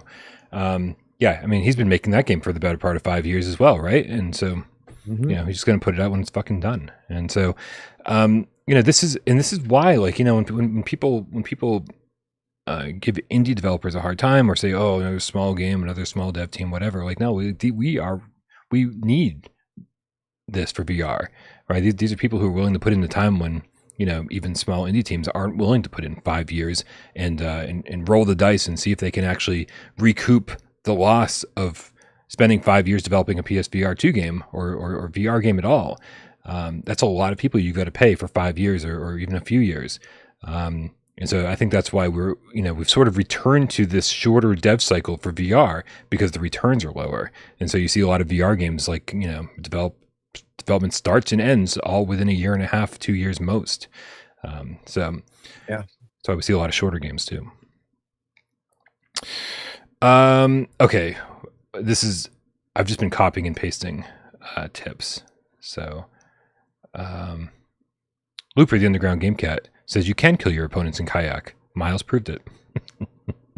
Is our penguins opponents? I don't know. They are if you're Batman. What's that? Said they are if you're Batman. So good. I can't believe it took me more than a second to get that. Macho X3, the real estate procrastinating game cat, with the $5 tip says, Wes, this is exactly the reason we had to make a stink about Green Hell. He's talking about Bulletstorm. So they know we expect better from them moving forward. Yep. I agree. My only problem was with game reviewers acting like these were game-breaking bugs and that the game was just shit and not good at all. Well, I won't say that was my only problem. That was one of my problems. My other problem is with people who were being disingenuous and doing it for clicks and attention. You know what I mean? But I have no problem with people being critical of these things. I mean, we even said it. We said it on Friday, and I think the fair assessment of this release is that it is a bad port of a good game. It's a bad port of a good game. But it's still a good game. You know what I mean? To say it's not is being disingenuous, I feel. Right. I found the same thing with like Doom 3. When we get Doom 3 on PSVR 1, like, it's like, yeah, you could be like, yeah, the scaling is off and it's not as sharp as it could be, but holy crap, what a fucking amazing game. So sometimes even like a not so great port of a really good game can still be really good. But this is the internet, Wes, where everything is either the best thing ever or the worst thing ever, and there's no fucking gray area in between, or that's how it is according to YouTubers. And I'm doing my absolute best to be a little bit more thoughtful in my critiques in that. And I want you guys to keep me honest too. Like I always listen to everybody's responses. People, when people tell me I'm being too positive about things, people say that I'm being too critical on things. I listen, guys, and this is a learning process, and it's been fun learning with you guys, learning on camera, like for fucking years now. I think the channel's 7 years old. Nope, 8 years old. Right, and I'm still learning every single day. And thank you guys for being here for that. Phil Marshall with the 5 quid says, thanks, guys, for all you do for VR. Is there a chance we could get Lone Echo on PSVR2? Is this Ready at Dawn? Is that who made that? Yeah, Ready at Dawn, and they are owned by Meta. So I would say that it's highly unlikely that we'll ever get Lone Echo on a PlayStation platform, unless we come into some magical new era of cooperation where Sony lets Meta have some of their exclusive stuff while Meta trades some of their stuff, which is possible. But in today's current climate, I wouldn't call it likely. Yeah. It would be nice, though, because I think that as much as I love exclusives, I think exclusives always end up being more polished and, and just kind of show off whatever headsets capabilities are better. I think that it's just a bad time to have exclusives. I feel like we need to share the wealth because that's the only way the VR community is going to grow. Like, it doesn't even matter at this point if you're buying a Quest 2 or going to buy a Quest 3 or if you get PSVR2 PC, whatever. It really doesn't matter. Like the audience just needs to grow. So it doesn't even matter, where you're buying this shit, as long as people are still getting into VR. That's what's going to be important for our future.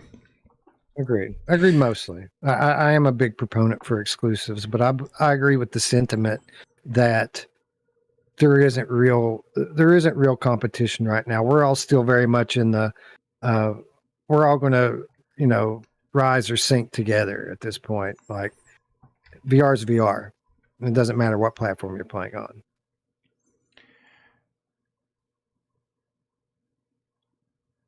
I swear I've got words coming. Waleed is now a Gamecast, specifically White Tiger with Canadian $5 tip, says, just wanted to say you guys are one of the best things in my life. Thank you. Also, what if Sony drops PSVR2 Wi-Fi wireless on the Quest 3 launch?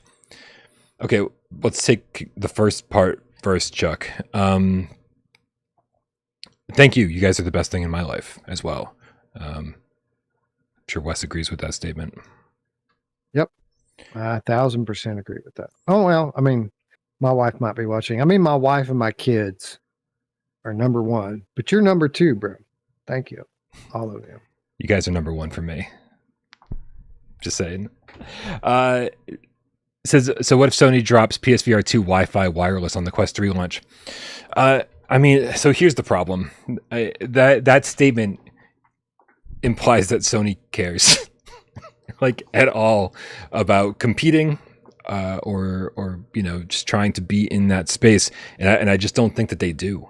I think that they've yep, here's the headset, and we'll give you a couple games here and there, and luckily the third party support's fantastic, and we'll pay a couple studios here and there to bring their games over, but I don't think it's this massive. They're not going to make these massive marketing moves or massive competitive moves to make sure that PSVR 2 is going to remain cutting edge or competitive with other headsets. I think they've got an amazing headset, and it's going to be just naturally competitive for a few years. And until VR takes off, I don't think they're going to. Sorry, more sirens on my end. I don't think they're going to make these dramatic moves like you're hoping they will. Yeah, that's a Valve move. Like, that's something Valve would do, is kind of try to concurrently announce something when Meta's trying to do something. They've done it before. When Quest 1 was announced, the first standalone VR headset, that's when Valve Index was also announced. I don't think Sony, I've said it before, Sony's trying to win over PS5 gamers. They're not trying to win over Quest gamers so much. But that aside, I do think that the wireless thing is going to happen. I don't think it's going to happen this year. But for multiple reasons, I do think that we will see either an accessory or a wireless version at some point down the road. It would be nice. Wally is now a Gamecat also throws us a Canadian $2 tip, saying congratulations on the 10 years sober, Bryan. Awesome commitment. Thank you. Appreciate that. Alejandro D, Cat Allergic Gamecat. Again, I've got tips all over the place, so deal with me as I sort them out. Says, sorry for the mislead.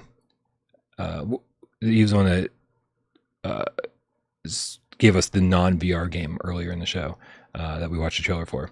Sorry for the mislead, but it was in the Future Game Show, and the description was a shooter in a cyberpunk megalopolis. Megalopolis. There's probably a better way to say that. Megalopolis. Yeah, oh, for sure. It's understandable that you would think that that's what it was. I think, at least. Let's see. Silver Nexus with a $20 tip says, "Get some wings for the pizza order tonight. You deserve it, dude." Wings are always good. Love it. Maybe let's get wings instead of pizza. I don't know. Bonjour Mille with a $2 tip says, "Hopefully Resident Evil 4 doesn't have the jank of Resident Evil 8. And then he writes WDITBD, which I don't fucking know what it means. I even Googled it and I can't figure out what it means. Hopefully it means psych, because there's not a whole lot of jank in Village that I experienced thus far. How cool is it that this thing's going to be playable at Tokyo Game Show, Brian? I didn't catch if you all reported on that yet, but I'm sure you have. Nope. I don't know. Maybe we did. I think maybe on Monday's show, we briefly talked about it. Just in the sense that, like, you know, here we are drowning in games, and here's one that's just on the horizon. We don't know even when it's coming. I guess while we're on the topic, okay, you know what? One thing here, real quick here. Since we just spent a lot of time talking about Vertigo too, I want to make sure that we didn't forget to mention that today's announcement on Future Game Show that we got a release date, and god damn it, Wes, the release date, October 24th.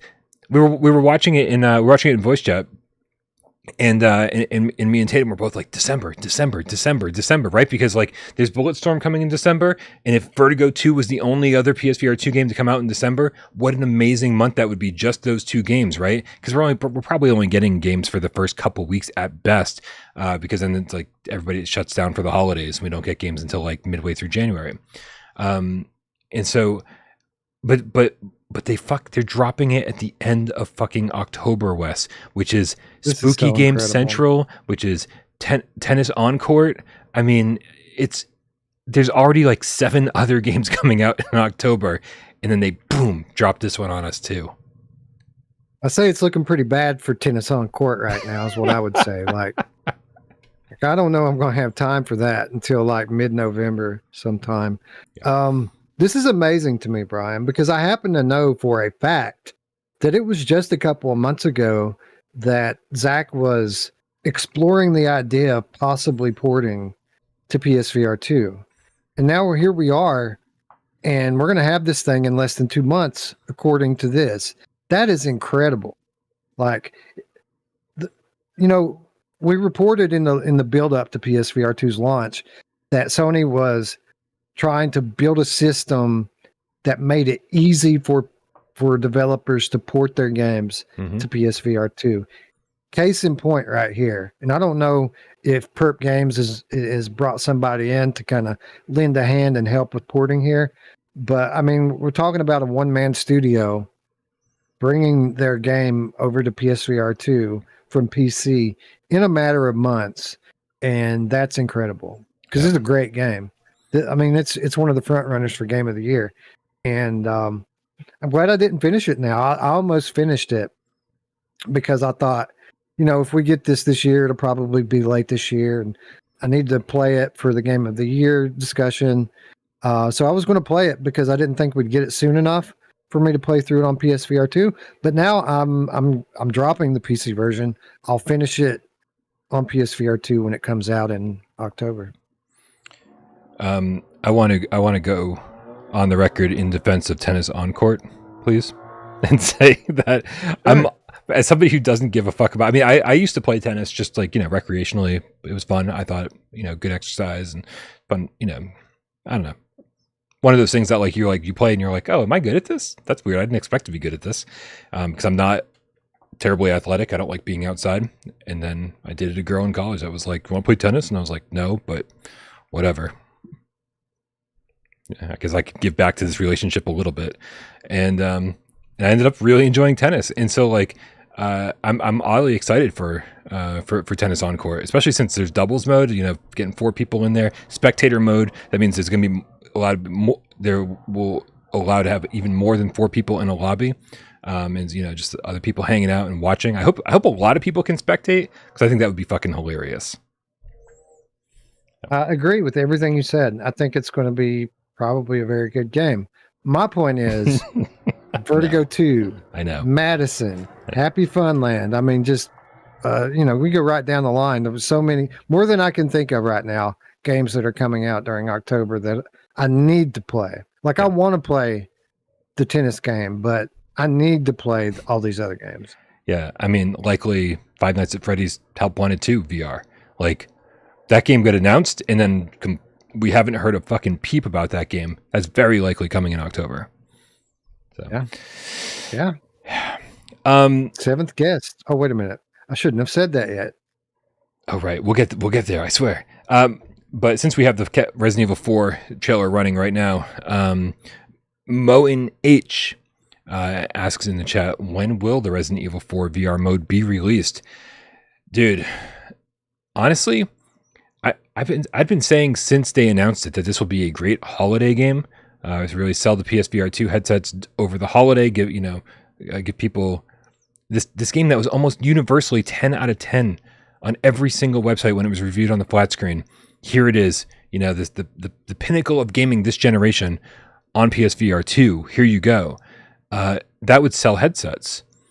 But part of me is like, man, they just got so much going on that they don't really even need it this holiday season. Like, maybe you push that into 2024 a little bit. Not that I want them to do this, but push it into 2024 a little bit, and then you release this, then you release Wander, Fragments of Fate, and you just got like these fucking amazing games that make PSVR2 the go-to place for AAA, over-the-top, high-quality VR gaming. And it's just, at that point, once these games are out, it's going to be undeniable that this is one of the best places to game in VR. Yeah, that's what I've been expecting. I've been expecting that we wouldn't see this until, next year, a year after Village came out at the earliest, before we saw Resident Evil 4 VR came out. This demo makes me think that might not be the case, that we might actually see it this year, which is crazy. It's crazy. Two AAA Resident Evil VR games in 1 year would be nuts. Yeah. How long before, obviously it's a different situation because we were waiting for the PSVR2 to actually launch, but how long before the PSVR2 launched were they doing the Village demos in Japan? Do you remember that? I don't remember the time frame. I don't know, but I do remember that. Once they've got all the mechanics down, once everything just kind of works, the game's already been created. So very exciting. Right. It's a very exciting time to be a gamer. I mean, it's pretty universally held that Resident Evil 4 Remake is the best one, the best of the remakes, which is incredible because there's been some good ones. Resident Evil 2 Remake specifically is very good. So yeah, I mean, I'm really excited for this and can't wait to play it. Dude, if they've got this great relationship with Capcom, or if they're obviously paying Capcom lots and lots of money to do this for them, I mean, yeah, why wouldn't you just keep going with it and just be like, yep, Resident Evil 2 Remake, let's do that in VR now. Resident Evil 3 Remake, let's do that in VR now. Resident Evil 7. Oh, yeah. VR remade. I forgot that was a thing. All right. Yeah, so speaking of October, we did get a new trailer today, or maybe it was yesterday because I can't keep my days straight, for the seventh guest. Wes, remind me, because I have too many co-hosts to keep track of. Did you play the seventh guest back when it was an early CD-ROM game, flat screen? No, I didn't play the original one. I was very aware of it. I want to say that this was either like a PC game at the time, or it was on a system that I didn't really own at the time. But that's from many, many decades of memory and abuse to my brain, so I could be completely off about that. But no, I did not play it. I do remember, because this was sort of kind of the thing I was in at that time. Like the onset of CD-ROM gaming was amazing to me because of this ability to play live action video during a game. That was incredible. I mean, we came off of, we were coming off of the Super NES generation, where it was amazing that we had games that kind of looked cartoony. And then we come from that into the CD-ROM generation where it looked like a movie. So I was very much into this. I remember it and remember being impressed by like what I was seeing in video game magazines and stuff. But no, I never actually played the game. Yeah, I'm with you. Something I was very, very curious about, and I don't think we had like CD-ROM in our. I'm going to assume at this point a 386 or 486 computer at our house, and I think I might have probably already jumped ship to like console gaming at that point, Sega Genesis, and so. As much as it was something that I was very, very interested in, especially, because it had the horror vibe to it, I was a little sad that I missed out on. And so very happy that I'll be playing through this for the first time in VR. I feel like this game came back to me. Said, you wanted me back in the day. Here I am.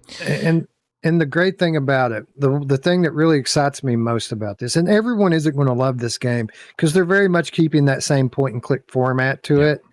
So a lot of people are going to think that it's a dated format for a VR game. What I love about it is the same way that the original game kind of was a demonstration of the power of live action video in gaming. This remake is doing the same thing for volumetric video, which is something we haven't seen in VR games very much at this point, which is like live action video, but 360, and you can move through space in real time. Which again, I've played around a little bit with on PC in some non-game like content, but we've never really seen anything like this in a game yet, which, it'd be interesting to see how well it translates. You said it's not for everybody because it does have that point and click thing going on, or that feel of an old point and click adventure game, even though it's not on rails or anything like that, like the original one was. You couldn't just move freely around the mansion. You kind of have to select different places. This you're obviously moving freely around in. I think this is going to not appeal to as many people because it's not actually. I'm assuming that it's not going to be scary, right? I think people looking for like a scary game are going to be disappointed by this unless they've done something radically different. But there is a level of cheese that I think inherently comes along with using that full motion video type thing. It's volumetric, yes, in VR, but I think I think using these real people and stuff, it's just a little bit cheesy. And I think that any kind of tension that could be delivered just won't be. And I'm sure that's intentional. They're not trying to make a horror game here. They're trying to make a spooky game that's filled with puzzles. So I think we got to go into this kind of like in the right mindset. Right. It's like one of those old like Disney Haunted Mansion style movies, right? It's not going to be scary. Like it's going to be spooky. I think you nailed it. I think you absolutely nailed it. I've got to say I'm excited because here we are. I was getting a little doubtful about Vertigo games. It's like, man, they're talking about getting Seventh Guest out. They're talking about getting Arizona Sunshine 2 out. Both of those games had 2023, just like vague release windows. And here we go. One of two now has a firm release date, which we found out in this trailer. October 19th. Yep. And they got to get these games out, Bryan, and they've already started paving the way for their Metro VR announcement. Can you clarify this for me? Obviously, we had this big conversation about Paradox of Hope. The copyright infringement. That was a topic on Monday. What is the Vertigo connection to the Metro series? Vertigo was acquired by Embracer Group, which owns the IP for Metro. So when we heard that Vertigo had all of these games coming out, it was announced during a Meta gaming showcase that Vertigo had 4 games coming to Quest. One of them being After the Fall. The others we now know are The Seventh Guest and Arizona Sunshine 2. There's one more coming. Very likely could be Metro VR.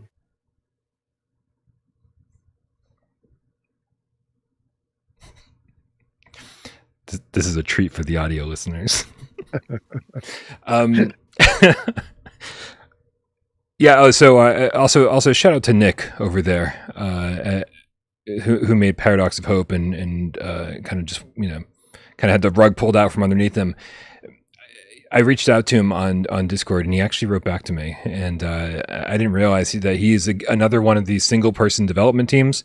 He was doing Paradox of Hope all on his own. And as we speculated on Monday, the PSVR2 version was a ways out. Like, it was certainly going to be, we still have 6, 8, 12 months left in developing this PC VR version, and then we'll start doing the PSVR2 version. But I'm very curious to see what he does next, because obviously very talented individual, and the next game that uses these mechanics I think is going to be pretty cool. Hopefully it doesn't get him in trouble. It's a good game.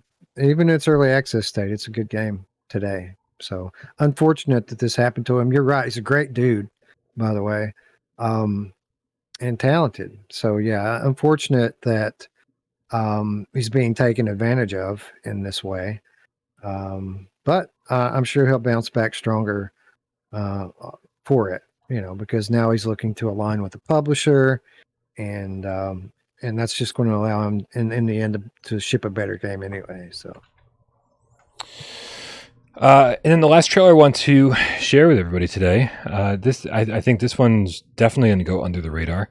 And oddly, there's no release date associated with this, which is mind-boggling, because I feel like agreed. I feel like we've been hearing about this game for the better part of 2-3 years now. Tin Hearts, the flat screen version came out already, and we still don't know when the VR version is coming out. But this trailer, Wes, looks kind of awesome, don't you think? Have you seen the trailer? I'm sorry. Are you being serious? No, I have seen the trailer. Okay. Like I think the game looks awesome. I don't think it's the best trailer. Listen, if you ever host Gamescast, and I'm talking to every single person out there, if you ever host Gamescast, and then when you end a sentence, the response is from Wes, "Are you being serious?" You've probably just said something wrong. No, the game looks good. The trailer footage is just shaky. Like, you can see the dude's heartbeat. You can see his heart beating. Yeah. In the trailer footage, like, they put no stabilization on it whatsoever. You could do better, Wired. We got your back. Just hit us up. The game is very polished. It was polished 3 years ago when I played it. So yeah, I'm a little bit dumbfounded why we haven't seen this one yet. It doesn't look any different. Like, it looks like the exact same game that I played all those years ago. So I'm curious to know what they've done with it. With that said, I didn't finish it before. Maybe they were finishing out the later levels of the game, and maybe that's what they've been working on. But this is very much like a Lemmings style flow puzzler. But unlike something like Humanity, this has a very well told story, good cinematic sequences with good production and voice acting, a touching story, a good game. I'm curious about this. I'm curious because I was very impressed with it when I played it years ago. I'm curious to see how well it's going to hold up versus today's modern VR games. But given the style of game that it is, I think it'll do just fine for fans of this genre.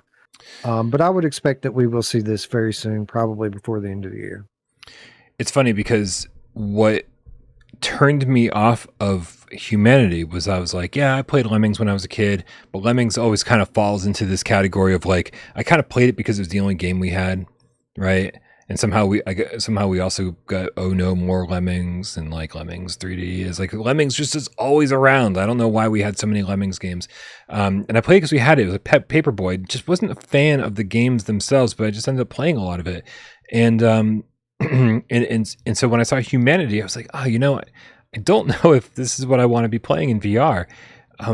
But because of the way you interact with things in this version of a Lemming style puzzler, it's so much more appealing to me, right? Because you're actually getting your hands in there, you're putting blocks down, you're giving them places to ricochet off of, and I'm very, very curious to see all the tools and obstacles at your disposal here. This to me seems just far more satisfying than Humanity, and Humanity got rave reviews, so I'm not trying to put that down. I think just for my tastes, this is where it's at when it comes to this style of game. For sure, and the scale of it's so much better too. Like the idea is here, you're trying to move these toys from one spot to the other, get them to their goal. But this, as you go on, this begins to span the whole room. So like literally you're moving around this room, kind of using the items in the room to build out platforms and paths for these things to walk. And yeah, I mean, some of these can get rather long and intricate. And it's fun. It kind of reminds you a little bit of Gadgeteer almost in the way it plays. Exactly. Yeah. Yeah. It's pretty good. And it made me wonder how much freedom you actually have, right? Because you said Gadgeteer, and it's like, man, Gadgeteer gave you so much freedom.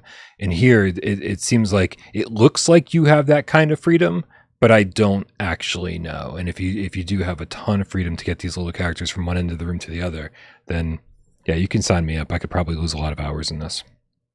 I seem to want to think that while you do have a good amount of like tools at your disposal, it's not on that scale that Gadgeteer's on. Like you have a toolbox and a half in that game. Also, I'm thinking maybe that this was node-based teleport. Like there are areas of the room that you just kind of move yourself to instead of walking around freely. But again, this was a long time ago. I might be wrong about that as well. So, yeah, I feel like I feel like this game would benefit from the like townsman style of movement, where you like kind of grab the room and kind of move yourself around like that. You don't need like an actual analog stick.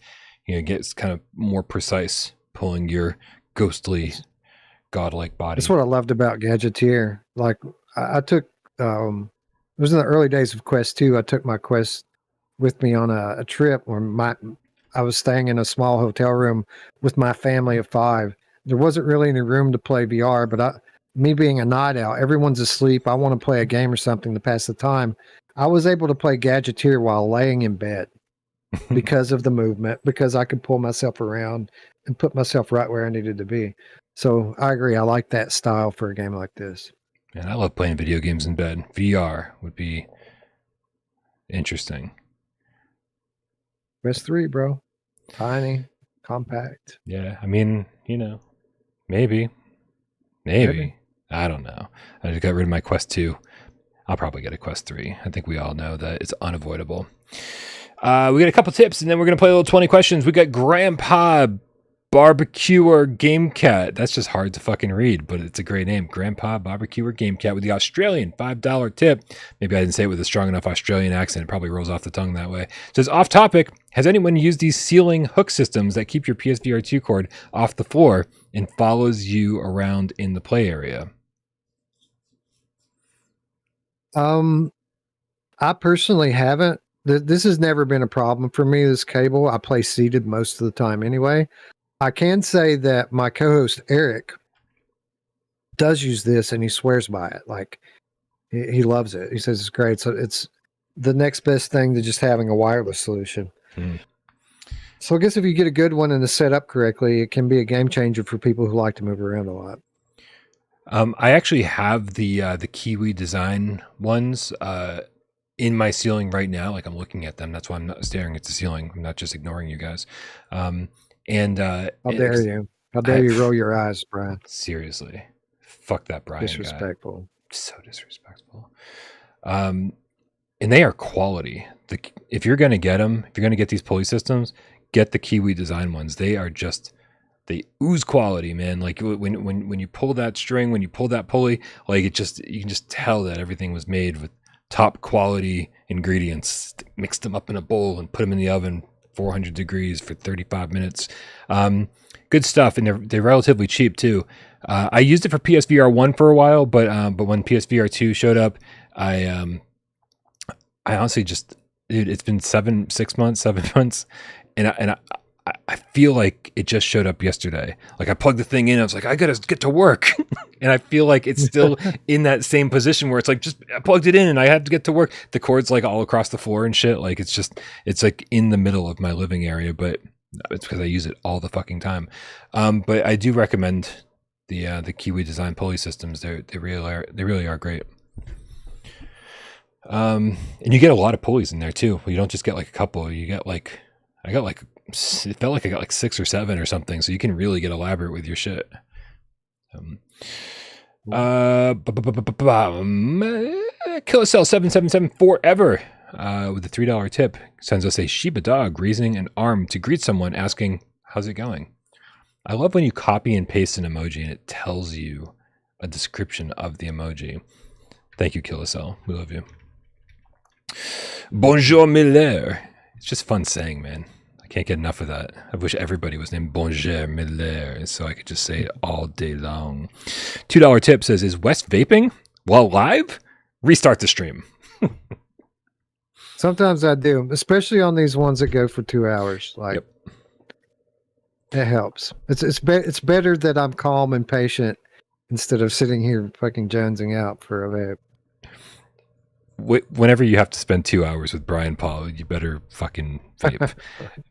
And I will say it's better than Miles drinking red wine on a Friday night. I think the results are infinitely better. I'm gonna send Miles a vape pen because I don't think he should drink on the show. No offense, Miles, I love you.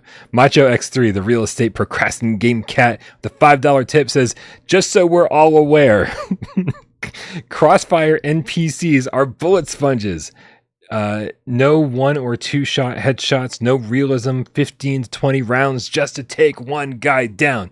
Very arcady, just FYI. Yeah, it's absolutely fucking, it has arcade written all over it. Yep. I think we've been very, very, very clear about this since we played it at GDC. This is an arcade game. I mean, there's a lot to like about it, but a military sim, this is not. Like, this is an arcade game with elaborate set pieces and AAA like level of production quality that you can play with your friends. There's a ton of content. There's a bunch of different gameplay modes. It's a quality title, but a simulation, it is not. Ian Stanbridge says Wes needs drugs to get through talking with Bryan. I understand. I'm glad we're all on the same page that I am the cause of everyone else's addictions. Like, just fun to say. That's what I'm thinking. Like, Bryan's 10 years sober. I'm like, hey, that's great, man. Good for you. Right. Yeah, and I want to make it clear. Like, alcohol was the only thing I had a problem with. I definitely went through my phases with drugs, lots and lots and lots of drugs. And I probably could say I was addicted to quite a few substances for quite a while. But all of that stemmed from my alcohol abuse. Like, I never once was at 3 a.m. And I was sober and said, let's go get an 8-ball. Like, that was never the case. I never started the night that way. It was always alcohol that brought me to those places. So, like, I find drugs to be great, and I find marijuana to be great. And if I was to dabble in any of those things, I find that 100% acceptable for my sobriety. Alcohol is a thing that really fucking killed me. In the second I start drinking again, I say it because it's going to happen. Like, I promised myself if I turn 60 and I'm still sober, let's fucking rock it, dude. Yeah, the channel's over. Like, because I choose one or the other, man. And I always choose alcohol over everything else. That's why I had to quit. That's crazy to me. I never considered myself an alcoholic, although I was drinking daily for years. I never, like, if you would ask me what my problems were back then, I would have told you something else, Yeah. I think I was addicted to a great number of things, and there for a while, all at the same time. So, yeah, I never considered myself an alcoholic, but I probably was to some extent. Jim Perona says, I disagree with Bryan. I don't find marijuana to be great. I find it fucking incredible. Very nice. Well said, Jim. I tried VR on Wii. Was that Jon Stewart's character in Half Baked? Yeah. Yeah, one of the best characters, and I love Jon Stewart, man. Like, personal hero. Love that dude. All right. Holy shit. It's time to do 20 questions? Are you kidding me? We did it. We did it. Holy crap. I'm sure we screwed up something. I'm sure we forgot a trailer or forgot to mention a release date, but holy crap, there's a lot of trailers and a lot of new release dates, and it's all coming in October. Let's be fair. West Day, bro. West Day is the best day, son. Right? We joke about that, but it always really is. It's craziness. All right, man, I'm going to bring up the VR game that I'm thinking about so that I don't AJ the fuck out of this. Holy shit, did you see Monday's episode? I've never seen AJ the fuck out of something more than he AJ the fuck out of Monday's show. Holy motherfucking shit, dude. Like, I feel like he spent a full minute answering my first question. I was like, what? Yeah, that's that defense. That's a defensive tactic. It is. All right. I'm thinking of a PSVR1 or PSVR2 game, and you guys out there and Wes over there, you get 6 minutes and 20 yes or no questions to figure out what game I'm thinking of. Are you ready, Wes? I am ready, Brian. On your mark, get Des, go. Did we mention this game today, Brian, during the episode? Intentionally, no. I was thinking about this the whole episode.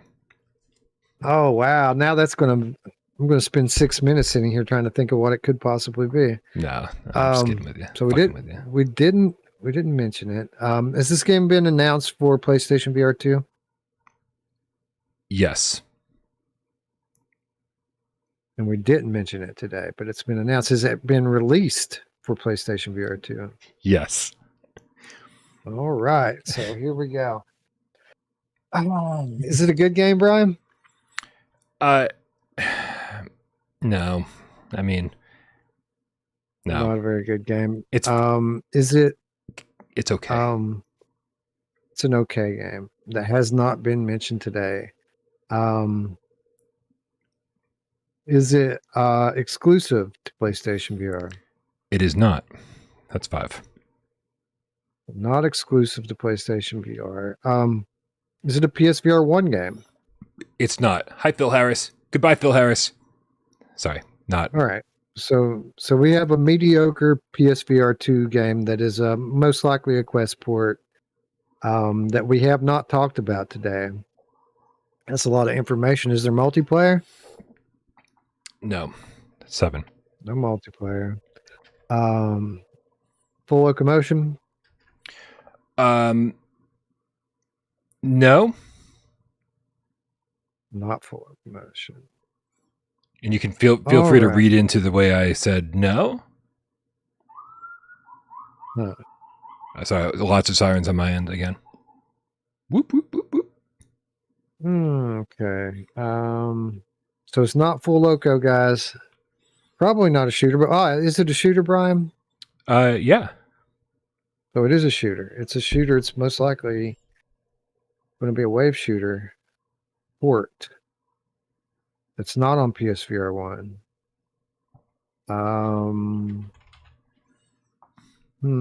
Help me out here, people. I'm having a hard time thinking of things that fulfill this. Not full loco. Do you control vehicles in the game, Brian? You do not control vehicles in this game, Wes. That's 10. You do not control vehicles in this game. So that's weird that you say that like that. Do we have any rail shooters that, let me think. People keep saying Cactus Cowboy, but I mean, Cactus Cowboy doesn't fit the description, I don't think. Okay. Does this game have zombies in it? No. No, so it's not Zombieland. Switchback's not on other platforms, ladies and gents. Come on. I'm going to have to quit reading the chat because people keep picking bad games. Yeah, everybody's saying Switchback.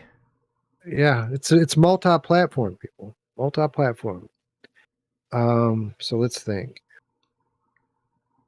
What kind of other games did we get? Was it a launch title? It was not a launch title, no. Pistol Whip's a good game, though. He wouldn't have said that it was not good, so it couldn't really be that. Wouldn't think. It's not a rhythm game, is it, Bryan? It's not a rhythm game. No, it's not Pistol Whip.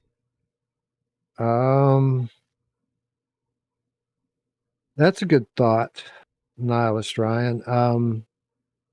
Is this game based on a known IP?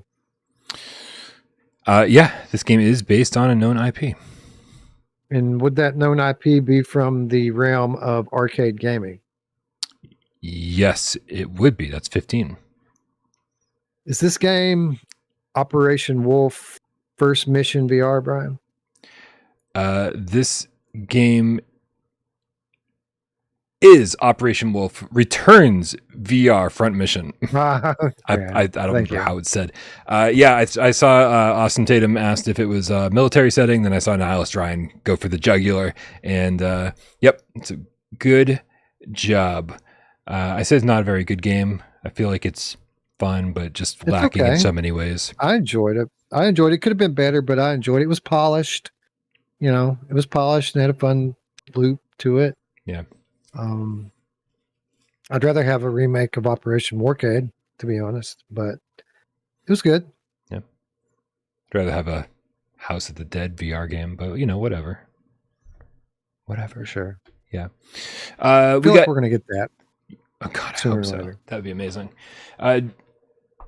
Yeah. Also, speaking of Sega remakes, whatever the fuck happened to Panzer Dragoon Voyage Record? Remember, we were going to get a VR. Oh yeah, Panzer game. Yeah. Really strange. Yeah, I don't know. Maybe they saw all of these other games getting released to hate and said, you know what? Fuck it. I'm not doing that. Do you remember the story about that? It was like the game director, like they were like, oh, sorry, the game's canceled because our game director died. And everyone's like, oh shit, He died. And then like 3 days later, the story came out. It's like, oh no, just kidding. He's alive. They're like, well, what about the game? It's like, and why did you think he was dead?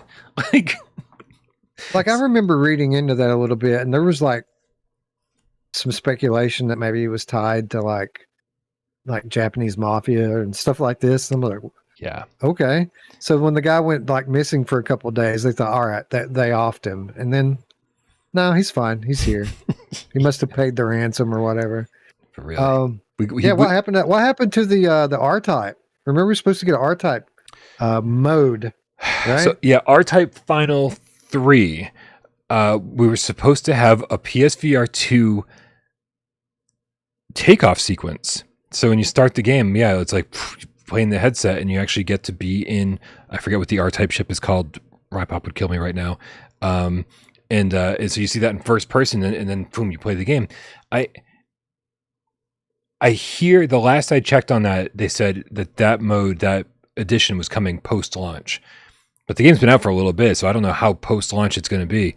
And also, I'm still very curious. Like, you have this little launch takeoff sequence in this shoot 'em up where you're in the ship, first person, boom, you take off, and then it just switches to the 2D flat screen side scrolling game. Like, yeah, I've always kind of assumed that they would allow you to play the regular game in 3D in the headset after 3D, that. Because nobody's going to pick up the headset just for a fucking little sequence and then take it off and play on the screen, right?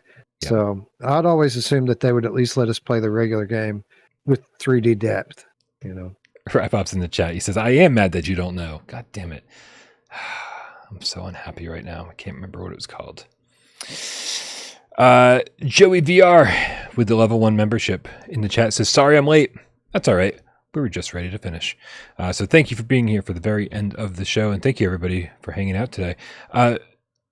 Wes, there's so much shit happening in the VR space right now. What is happening over on Virtual Strangers, the channel that you guys should already be subscribed to? Click the link in the description below and go subscribe to Wes and his friends that covered not just PSVR and PSVR2, all VR. What's happening over there, my friend? Well, we had some fun this past week. We finally got back on our regular schedule of doing Strangers of the Night on Friday and doing news on Sunday. But we played instead of covering Uncharted like we were planning on doing with Eric out of town. We did some live gameplay. Well, first of all, we talked about Green Hell VR at length and had a pretty good discussion about it. But I did some live gameplay of Far Cry VR mod.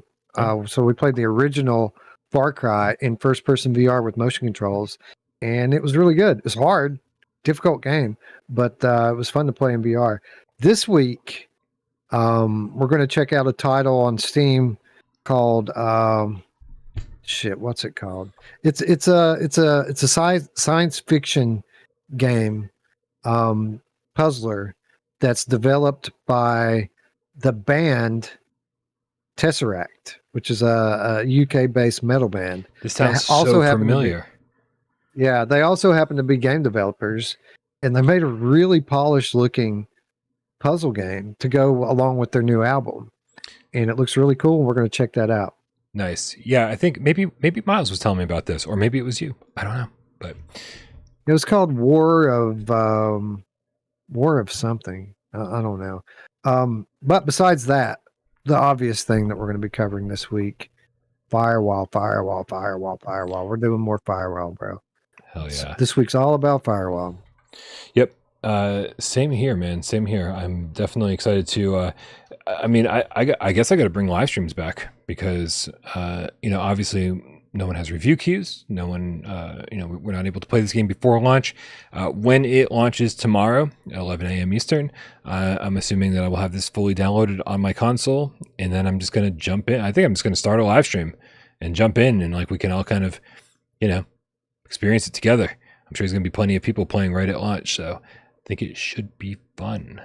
So yeah, I would suggest, like I would have suggested, that maybe we take an hour and go through the tutorials and learn the game before we go live. But, on the other hand, we do have that exfil mode that isn't competitive. It's co-op going up against AI. That could be a good way to learn the game's mechanics before we go head to head with live players. We should probably talk. I know that Miles wanted to jump in on the weekend together because he does his weekend live streams. But I would love to see who's available to jump in together and do an exfil mode the second it launches. I mean, if you want it, if you're around, Wes, and you want to team up and get on a stream and we can make fools of ourselves on day one, I'd be down for that. Yeah, thank you, Mindjive. Mindjive says War of Being. That's the name of it, War of Being. It's like $6 on Steam. It looks super polished, and they're promising to like completely. It already has like I think 5 or 6 levels, and they're promising to expand it out into a full-fledged, like full-length game. But with that said, I'll have to double-check my work calendar, but I'm absolutely down to get down and play some Firewall with you tomorrow afternoon. Awesome. For sure. Awesome. Just so people know what the hell we're talking about. Dude, I've already downloaded this trailer. What? This is crazy. So we definitely talked about it on Gamescast before because there's no other reason I would have downloaded this trailer. So hold on a second, just so everyone knows what game you're talking about. War of Being. Let's bring this shit up while we close out the show. Guys, thank you so much for hanging out with us. We really appreciate you. Appreciate you all being here. Very exciting time for VR. It's overwhelming, to be honest with you. There's just so much to tackle. Like I wanted to make a breaking news report yesterday. I didn't have time. I just re-uploaded videos trying to get this VR lens review done. I don't know if it's going to happen in time for all this Firewall craziness. It's not. I'm just telling you. I was going to make a breaking news report detailing all the stuff that happened during today's show, today's Future Game Show. And but that's apparently what Gamescast was for today. So I'm doing my best to keep up, and I feel like I'm not doing a great job. But there's a lot of shit to do, and I got to say that after 2 years of covering PSVR1 with no games to talk about, this is nothing short of a blessing. To be drowning in games is a great thing. And so I'm happy for us, and I'm happy for all the cats. I'm happy for everyone who's just able to have fun and play these games. It's a good fucking time. Thank you all. Thanks to Sci-Fi Game Cat Henry for putting timestamps into this show after the fact. Thanks to Rypop, who's now handling the podcast uploads. Also, thanks to everybody who supports the channel financially. I know I haven't been doing much on patreon.com/withoutparole but I still appreciate your monthly support. Appreciate you being members over here on YouTube. Also, anyone who just hangs out and shoots the shit. You keep us entertained just as we try to keep you entertained. We appreciate you being here. Everyone who tips during the show, everyone who hangs out, and of course, everyone who sits back, watches a show, and doesn't say a goddamn word. We know you're out there, and we love you just as much. Happy Wednesday, Wes. Happy Wednesday, Bryan. Happy Wednesday, everyone.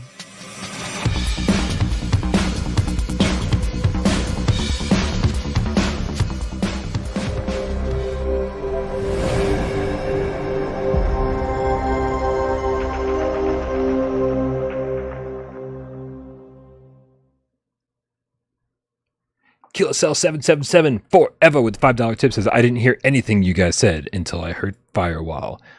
Was that his like Manchurian candidate like wake up code?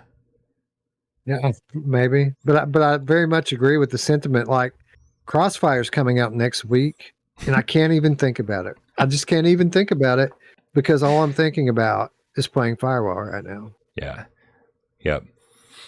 And I know time. We already said it during the show, but I fully expect there to be problems on day one. But at the same time, you gotta wonder if Firewall, if First Contact Entertainment just had the magical formula on PSVR1 and they knew what people wanted and they gave it to them, or, and I think this is far more likely, if they were just in a it was a perfect time, perfect situation type deal, right? Where like they delivered the game we wanted, and then despite the fact that people had complaints and wanted different game modes, they were like didn't fucking matter, right? Because there was no competition.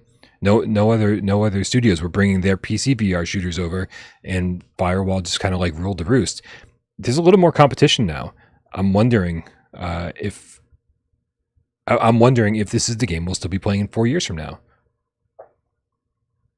I think it will be because, new game modes aside, I still feel like this is a different thing. Firewall is not Pavlov. It is not Contractors. It's that Rainbow Six tactical style. And while we may get something like Breachers or something someday, Breachers isn't as good as Firewall. So like, it's just not. So I'm excited, man. If this game was a straight port of Firewall, just in Unreal Engine 5 with slightly reshuffled maps, I would be excited for this. But the fact that they're offering all this extra stuff and new game modes and new contractors and new maps, that's just bonus for me. And even if it isn't 100% polished tomorrow and there are bugs, like I'm sure there will be, I'm very excited for what this is. It's an Unreal Engine 5 VR game, dude. That alone is something to be excited for. Yeah. And with that, hopefully we see all of you online tomorrow, whether we're teaming up or facing off. Good night, everybody. We love you all. Good night. Love you.